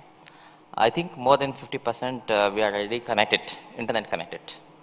After that, if you can look at the stats of, basically how many of them actually engage with social media and digital literacy and all. So when it comes to that, it's about more than equally as internet connected. Those who are connected, I can put it this way, digitally literate. In a way, how do you use this, access the technology and start using the technology point of view? If you can look at, with the introduction of UPI, the things have dramatically changed in India. That gives us one of the best example how basically we are adapting to those kind of technologies. In our basically digital lifestyle, how one has to be there, and also business entities can embrace those. But having said that, Government of India looking at the very important aspect of digital in our society to uplift them, and also making individuals digitally literate. A lot of programs have been unveiled. So, for example, if you have to look at National Skill Development Corporation is one of the entities actually closely working with the Government of India to skill building programs, and some of the programs like Atal Incubation Centers, Atal Tinkering Labs. Basically, Atal Tinkering Lab is to millions of students. They want to get engaged in create a curiosity about digital journey, and then get embraced, basically create a kind of a curiosity and interest in making sure some kind of a prototypes in their kind of a college schools, in the elementary school itself, and then build building blocks about that, and then start taking about. The moment actually the kids, actually the school goers get interest about it, actually they'll create an interest and then take it forward in terms of digital journeys. How do they become very technocrats and then eventually becomes the expert in that technical domains. So digital literacy, a lot of rural digital literacy rate, ITI, diploma levels, all that has been going on, and Government of India's like Pradhan Mantri, this one, there is some PM VYS, okay. Kaushalya Yojana, Pradhan Mantri Kaushalya Yojana, that is also one of the important program, and Pradhan Mantri's apprenticeship program. So most of the students may not be knowing about these apprenticeship programs, and this kind of a scheme. SID is also there. Skill India Digital Hub, like Skill India Digital Hub. So see, there are many programs, we can look at that. It gives a lot of about digital, how one can make use of the kind of technologies. And yes, government is very pushy in terms of making sure that not only taking this network access to the digital in terms of BharatNet and things that making the internet available in the rural side, but at the same time, how do we make them digitally connected and digitally literate? So there are many programs. I would request, I would actually suggest that everybody that make use of those kind of a platform, very fantastic, but at the same time, don't lose out in terms of where you want to be at the end, where you want to excel. So make your path very clear about it. Thank you. Srikanth, would you like to add on anything on that aspect of, the government outreach programs to reach out to the students of, remote students or in remote areas? Or from the industry perspective also, like, were you having any programs to connect with such, underserved, areas of our country? The intervention from government, we are doing a project. Actually, we are funded by MeitY only. The company was formed in 2008-9, funded by MeitY. So we are doing a long-term program with MeitY now that we are going to create one center of excellence in Madurai, in Tyagarajar College, on ESDM and EV. So the Government of India has announced a policy that a manpower development scheme, particularly for this industry. So we are establishing our first campus there. The colleges and students will be able to access to the, making them ready for the semiconductor industry on the ESDM industry. That is one intervention we are doing now. Second intervention is there through NSDC, National Skill Development Corporation. We have launched two programs. One is for the TOT, that is a training of the trainers. any faculty member is here can actually enroll for that program. You'll be getting access to the latest technologies domain, like example AI or ML or any domain you talk about it. We are trying to certify the faculty member. That is one program. Second is that, third is that we are also going to train some students also on the new technologies. So this is on the intervention from the government side. Other than that, there are some running programs which we do concurrently, consistently with the government support in various forms. That is one. Mainly, if you see, 90% of our work predominantly stays with industry only. These industries only are approaching the government also. So government also felt that the sovereignty or independence with ICT Academy to tie up with us. I'll just give you one example. Infosys, Capgemini, Honeywell, ITC Infotech, you name any IT company, even Cognizant, TCS, have been part of our journey. They have funded us, and we are doing a 5-year project with the MIT. We are doing a 3-year project with Infosys, training some 45,000 students. My humble request here is that whichever industry is sitting here or any of the industry people are here, really want to tie up with us. Whether you want to come as a speaker, whether you want to come as a mentor, whether you want to come as an affiliator, collaborator, we are welcome. You can play a big part with us, either in the faculty training, industry endorsed training, or you want to become our speakers in various seminars. What we do, touch base with the clients, we can do. We have our senior members also here, who have senior members. We have a stall also. You can connect with us. This is one. Second, with the faculty, we have a host of faculty programs, both funded by industry and funded by the government. We have a faculty program which is running, cutting across all domains, from IT, ITS to AVGC to ESDM to life science, to name any sector, including BFSI. We are also doing a large program with the fintech area with a company called Finestra, based out of Pune. We are doing a program. So any industry is already available with that. So you can endorse that. Third, with the student segment, every institution, in fact, we have a CIT chairman also sitting here with us in the gathering. Any college, we see, we have a spoke model. Every college across India, we are doing some 2,000 colleges across India. Every college, we have kept a spoke model. There is a spoke in a college who act between a mediator between ICT Academy and the institution. All are driven through a spoke. So the colleges, students here can approach your spoke in your own institution, who can take our services. We are doing a lot more programs. All this program, whatever we are giving, a Salesforce Cloud Architect program, or Oracle program, or Microsoft Azure BI, Fortinet program on networking, most of the programs are given without any cost to you. So that we can do. Then finally is that we also have our own research journal, which is also UGC CARE. Some of the corporates who are pursuing, who want to publish their papers for a PhD, you are also welcome to submit your papers to us. That's one. Second, somebody wants to become a peer reviewer, you can also become a peer reviewer. On the Umagine, on the closing today, with the Deputy CM, we are going to launch our special issue on the AAML. Today's special issue, you will find that there are 5 articles which has come from UK, from the foreign people have done. So, intervention is large. Whoever want to play a role with us, in any form, with any industry want to play a role with us, we are open-ended. Yeah, if you don't mind, if I can just add, I think I can vouch for what Mahadesh said. We've been hiring first-generation learners, especially from non-tier 1, tier 2, tier 3 areas, and we put them on par with any campus grad, put them through a special boot camp, and I can tell you the quality of candidates have really gone up thanks to all the programs that you're speaking about. We've seen that. But I just wanted to also kind of park a few points on the table. One, I don't know if you're following a straight jacket approach, right? Let's come up with these bunch of programs and let's digitalize this and give it. Can we do more of, institutionalizing programs that work for the local community? Maybe in the vernacular, maybe in agriculture, maybe in textiles and so on. So it supports the local businesses, and development in that particular community. Second, I think, like many of the countries, especially Southeast Asian countries, which mandate a year of military service or jury duty, can you consider looking at, if not 1 year, at least a few months in one's lifetime where people like us can go, the student community can support and spend time integrating the community, because they're all first-generation learners. I mean, you don't have parents who are educated. None of them are educated as, for most parts, right? So it needs that community to come together as well. Just add on to before you ask. The thing is, train the trainers model is very important because the kind of a population we have. Let me tell you, the moment actually we put some percentage of a population, it's like workforce, okay, to make it industry ready for that, it's very highly difficult for any institutions or anything because we have to train the train models. I'll just give an example.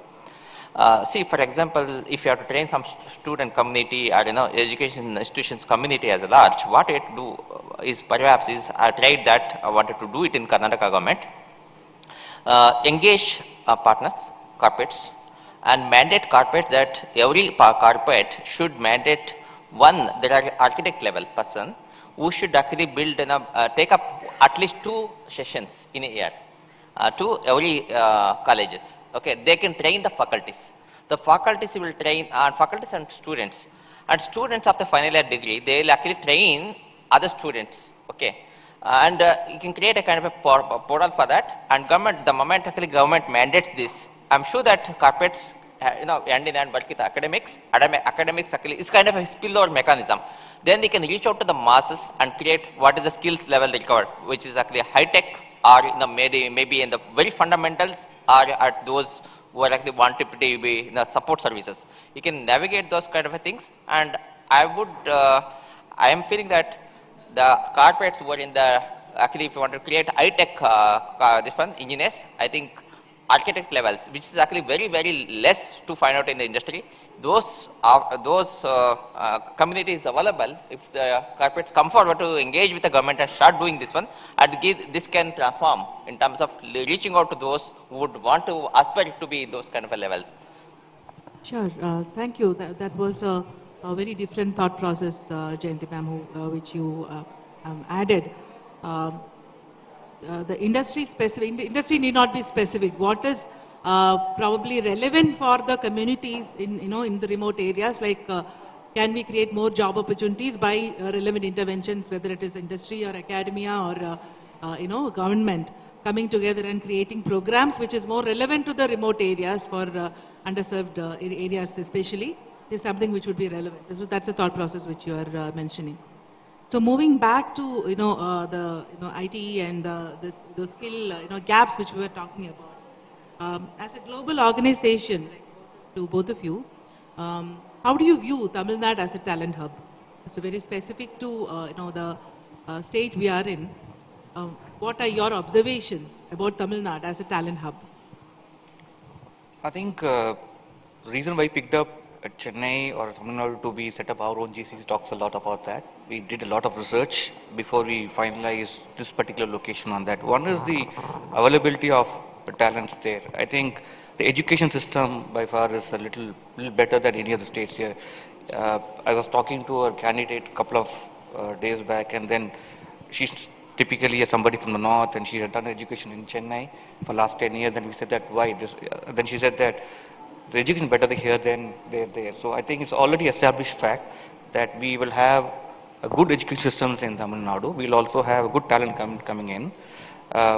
But what we also seeing now is that we may need to expand it beyond metros, for Chennai and kind of thing. So it needs to be a tier 2, tier 3. I think again to reiterate my point earlier, we need people who's not a fly-by-night operators, come join, experiment 6 months with this organization, I don't like the job, let me go. That is a little more higher in some of, for example, Chennai city. But if you give an opportunity for somebody from a down south or tier 1, tier 2, tier 3, they want to prove themselves. That is where we want to leverage on, and that's where we want to give them more kind of inputs on that. And I think the talent, they're very, very eager, very hungry to make a mark. Only thing that we had to tweak is how do we mold them before they come and join us. Again, that's very critical from a part of every organization that we need to do, whoever hires from colleges. So it is not that, we go to a college, we pick up people, they do the job day one. It's not going to be that like that. These are typical people who are 4 years theoretical knowledge, who are just transforming into a corporate life, from a college to a corporate life. Very difficult to manage for 6 months, because college you have lots of fun, But again, corporate is not like that. It's a fun in corporate, but then you have to also work along with the fun as well. So the transition to move from a college life to a corporate life, that's something that we need to handhold people on. But I think if we as a corporate take responsibility to ensure that whom we picked up, because we don't pick, by seeing 10 people, we don't pick 8 people. To pick up those 50, 60 people, we could have seen some 600, 800 people. They could have gone to different assessments than we picked up. The responsibility and accountability is on us to ensure that they are successful. I think that's where whatever the colleges will teach them, whatever the students will learn, we also have equal responsibility to do that. But whatever we've seen is that talent community in Tamil Nadu is really good. I think we will be expanding it in coming days as well. I think that's where we picked up this location also. So it's no doubt this is a place that a GCC has to be there. Excellent. That's great news. That's great news. No, I'll just quickly add that we have a very thriving software development center in Chennai. We've just signed an MOU with the Tamil Nadu government where we've committed to hiring more 1,000 people for niche jobs across 3 years. So we feel really supported, with the current programs from the government, and the skill development programs are also kind of complementing the story. Like Charan said, 20%, I was just reading an article, 20% of the engineering population comes from the state. Great colleges. I feel the one issue that we had earlier around communication is getting better. I also feel there is global sensitivity and cultural orientation a lot more in the talent we pick up in Tamil Nadu, for sure. So those are all the parks, the IT parks and all that, there's space, and the government is reaching out to us to, kind of incentivize companies to come and settle, come and do work here. If there's one thing that I would see for us to get better is definitely, I know with metro and all that's getting better, but infrastructurally and commute, if you come out of the airport, I want my city to be like as green as some of the other cities, model cities, and clean and so on. And so that we can also attract a global community a lot more. Global talent.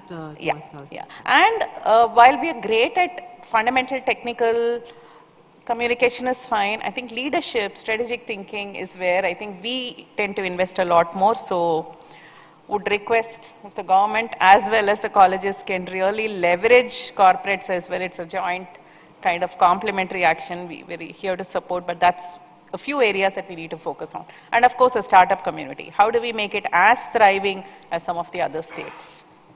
Right, sure. While we look at for technically these are strong, you also need to understand that when these guys after 5-6 years, the aspiration to get in managerial level. I think that's somewhere we also feel that there's a little bit of a gap. So if this could be also part of a curriculum in terms of because the corporates we do a lot of leadership skill development programs where we bring people in for people experience and people who are at CXO levels also we send them for leadership learning. So if a government can also invest a little bit on that and colleges can invest on infusing the curriculum itself about leadership skills, I think that could be really it's basically a good combination of there are leaders can be made. It's not that they're born, so you can really make it up, but that's something that we also wanted to see if there could be a little bit of support and help from the government on this particular front.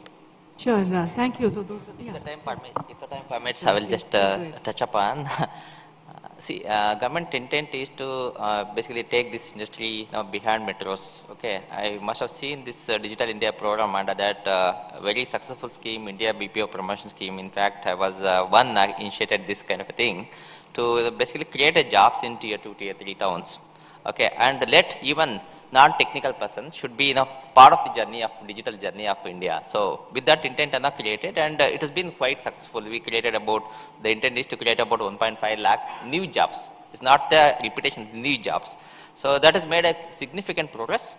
And today if you can look at STPS centers, okay, to promote this industry, we are actually emphasizing more about smaller towns. So 57 centers out of 65 centers in the pan-India, we are about in the smaller towns. Coming to the Chennai thing, see, the thing is blessed with kind of a good infra as compared to Bengaluru, because in terms of less traffic and things like that. But nevertheless, I think we'll have to take this to the tier 2 like Madurai and all that. And in the recent meeting of ministers, I was actually mentioning that you can make use of Vasuru as one of the gateway for Tamil Nadu. You can attract a pool, a talent pool who are working in the cutting edge technologies, bring to Chennai, and now basically empower this kind of startups in whatever way government can this one, and startups can be encouraged, incentivized to set up their units in smaller towns. This how this can percolate across Tamil Nadu region, and it can prosper, and every individual get benefited out of that.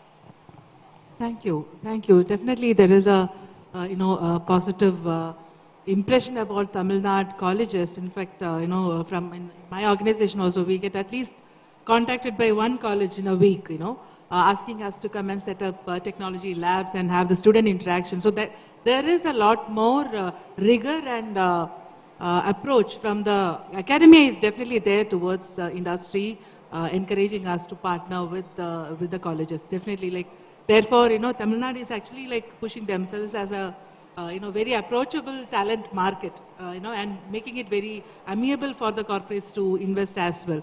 So that actually segue into my next question. Again, to Mahadesha and Shrikant, probably if you can take a stab on it first.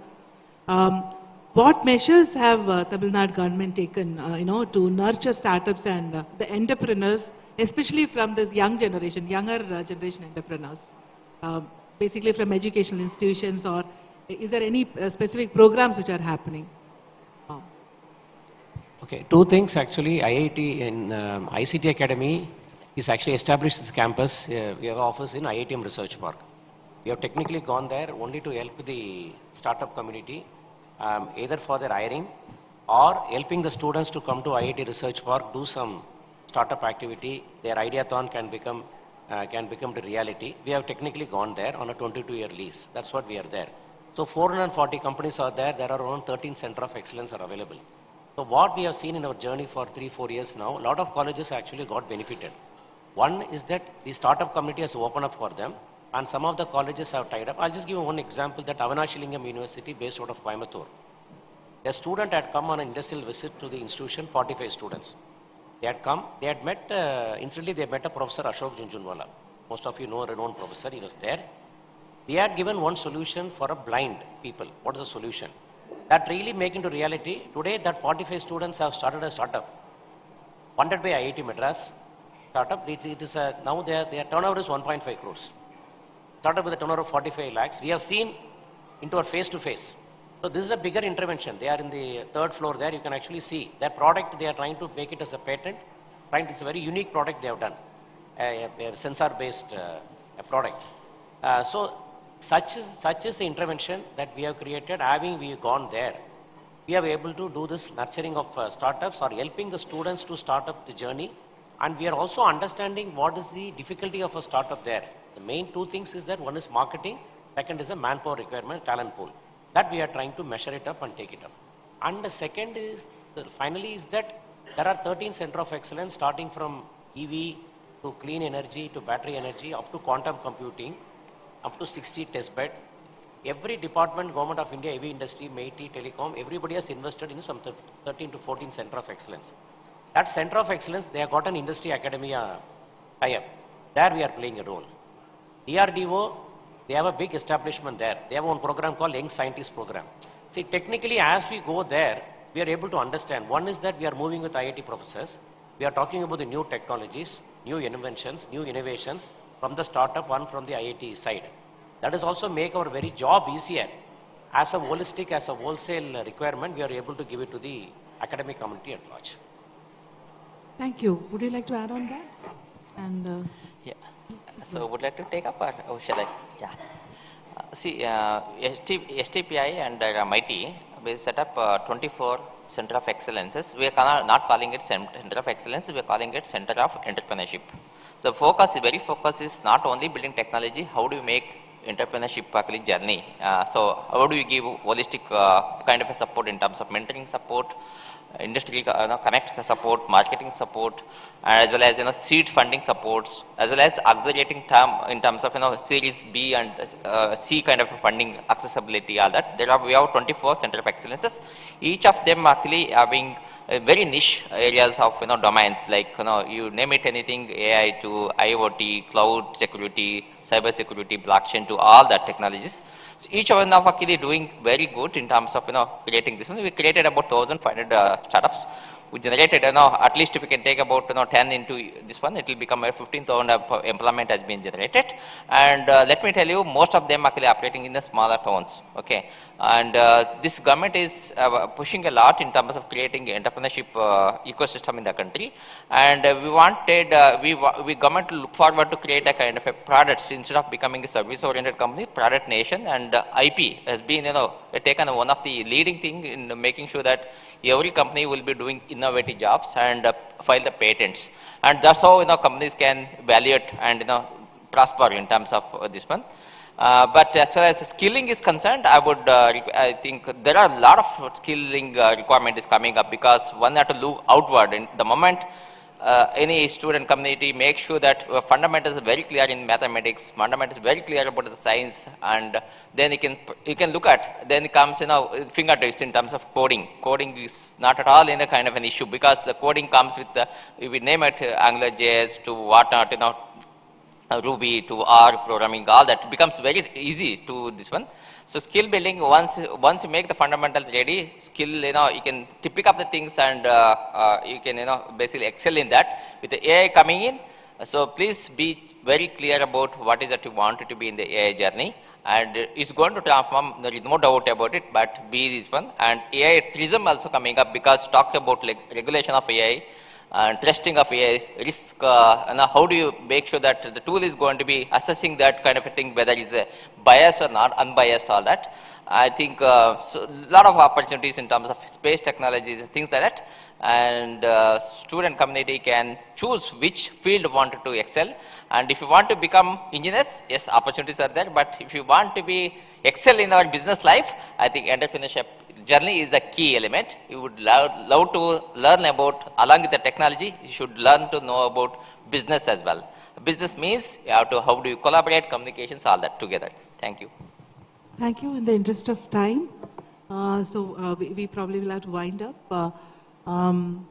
So unanimously, the panel has agreed that the building the tech ecosystem, the talent ecosystem, is going to be a collective journey of the academia, of the student, of the government, of the community, as well as the businesses, right? So that's what we are all looking for. And for the student community, there is plethora of opportunities available, whether it is government-led opportunities or organizations are giving such opportunities. ICT, like academies like ICT, is offering such platforms. It is for us to find what is the right platform for us and leverage that for the betterment, whether it is a student journey of becoming a technologist or an innovator and becoming a startup and an entrepreneur. That is something which the individual has to choose, right? So we can take one or two questions, if in case somebody is interested to ask any questions to the panel. Yeah, I can see that lady there. Please, go ahead.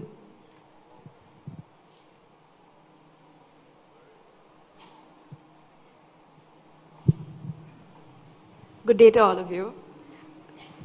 Before I ask the question, I am Kaushika. I'm a final year studying in Sarita Engineering College right now. This is a question that I would like all of you to answer, but it mostly sprouts from Charan Kumar sir's idea. Like the first 4 years after one college student comes out to industry, the first 4 years we should be agile. That is, we should try to explore all the departments that are there, and then see where we excel in. The question is that would it cause an overload of knowledge which may further bring in confusion? Would that be a bottleneck for freshers, or is there a way to curb that?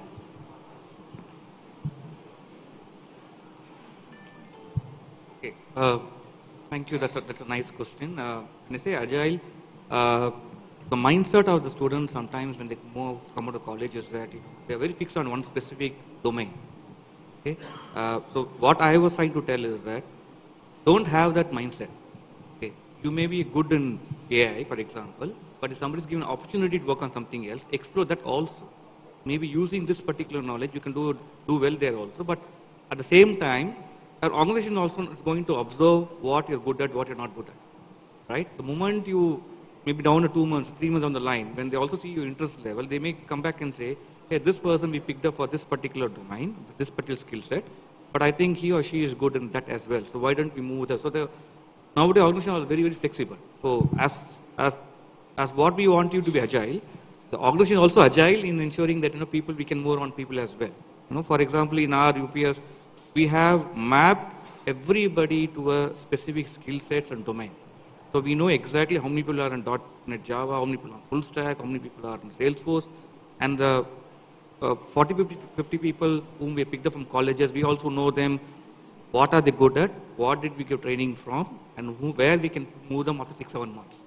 So the agility comes from the fact that, you have to be clear that this is my favorite area to work with, but if somebody is, something in life, you don't get what you want sometimes, most of the times. Definitely. Okay. So what you get it, you make a master out of it, but at the same time, you can also use that opportunity to go back and tell people that, I'm okay with this, but there's any opportunity to look out for internal organization, not outside the organization, to say that, can I move to this department? But any early mover is also looked as whether that person is not agile. So you have to be very careful, very balanced when you put across requests to move from one domain to domain. But first 1 year is normally a time where an organization will like to also explore where these people are good at, where these people are not good at. So make use of the 1 year to find whether you fit in or not fit in, and then accordingly make it. Yes, thank you. I'd just like to add, sometimes agility from a student community lens is interpreted as, oh, I've been in this team for 1 year, let me get agile and move to the next team.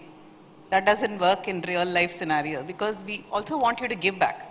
1 year you're learning, as he said, right? There's a boot camp, we invest a lot, you have to learn the business. Agility comes in understanding the business, understanding the team that you're part of, going deep, and having some expertise in that area before you think you have to move on. So I would say practice agility in some of these ways versus saying, okay, I need to be a rolling stone and move from one team to the other. That doesn't give you that long-term stability, or will you be seen as somebody who has that expertise in something? Yes, So make a cautious choice. Yes, ma'am. Thank you so much. Thank you, panelists. I think we have a time check and we need to wind up our conversation. Thank you very much for each one of you sharing your thoughts, and it was very invigorating for us to revisit some of the oft-repeated conversations or topics. But definitely when we talk, we get a new idea or a new information which comes through. And hope the discussion was useful for all of you students. And please feel free to reach out. Like, we'll be here for some time. And in case of any queries, they can come back to us off stage. Thank you.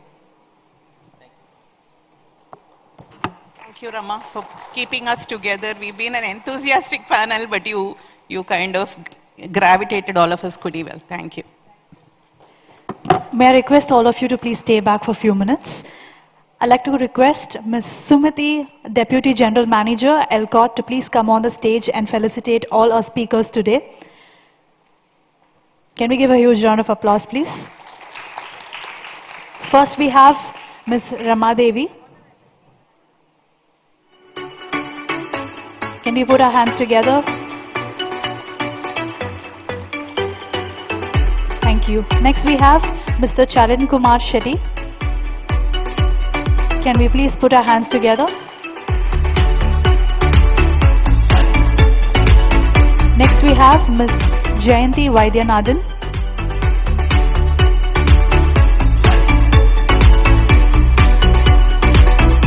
Next, we have Mr. V. Mahadesha. Can we please put our hands together? Last but not the least, we have Mr. Shrikant. Can we all put our hands together, please?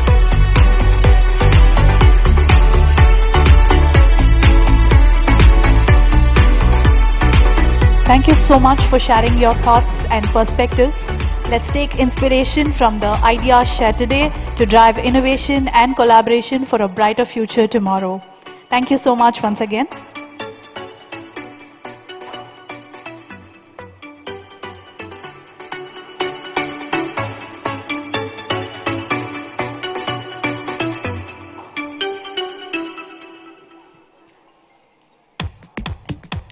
In another 5 minutes, we'll have a panel discussion on the topic From Tamil Nadu to Globe, Beyond Borders, Expanding Tamil Nadu's Digital Workforce.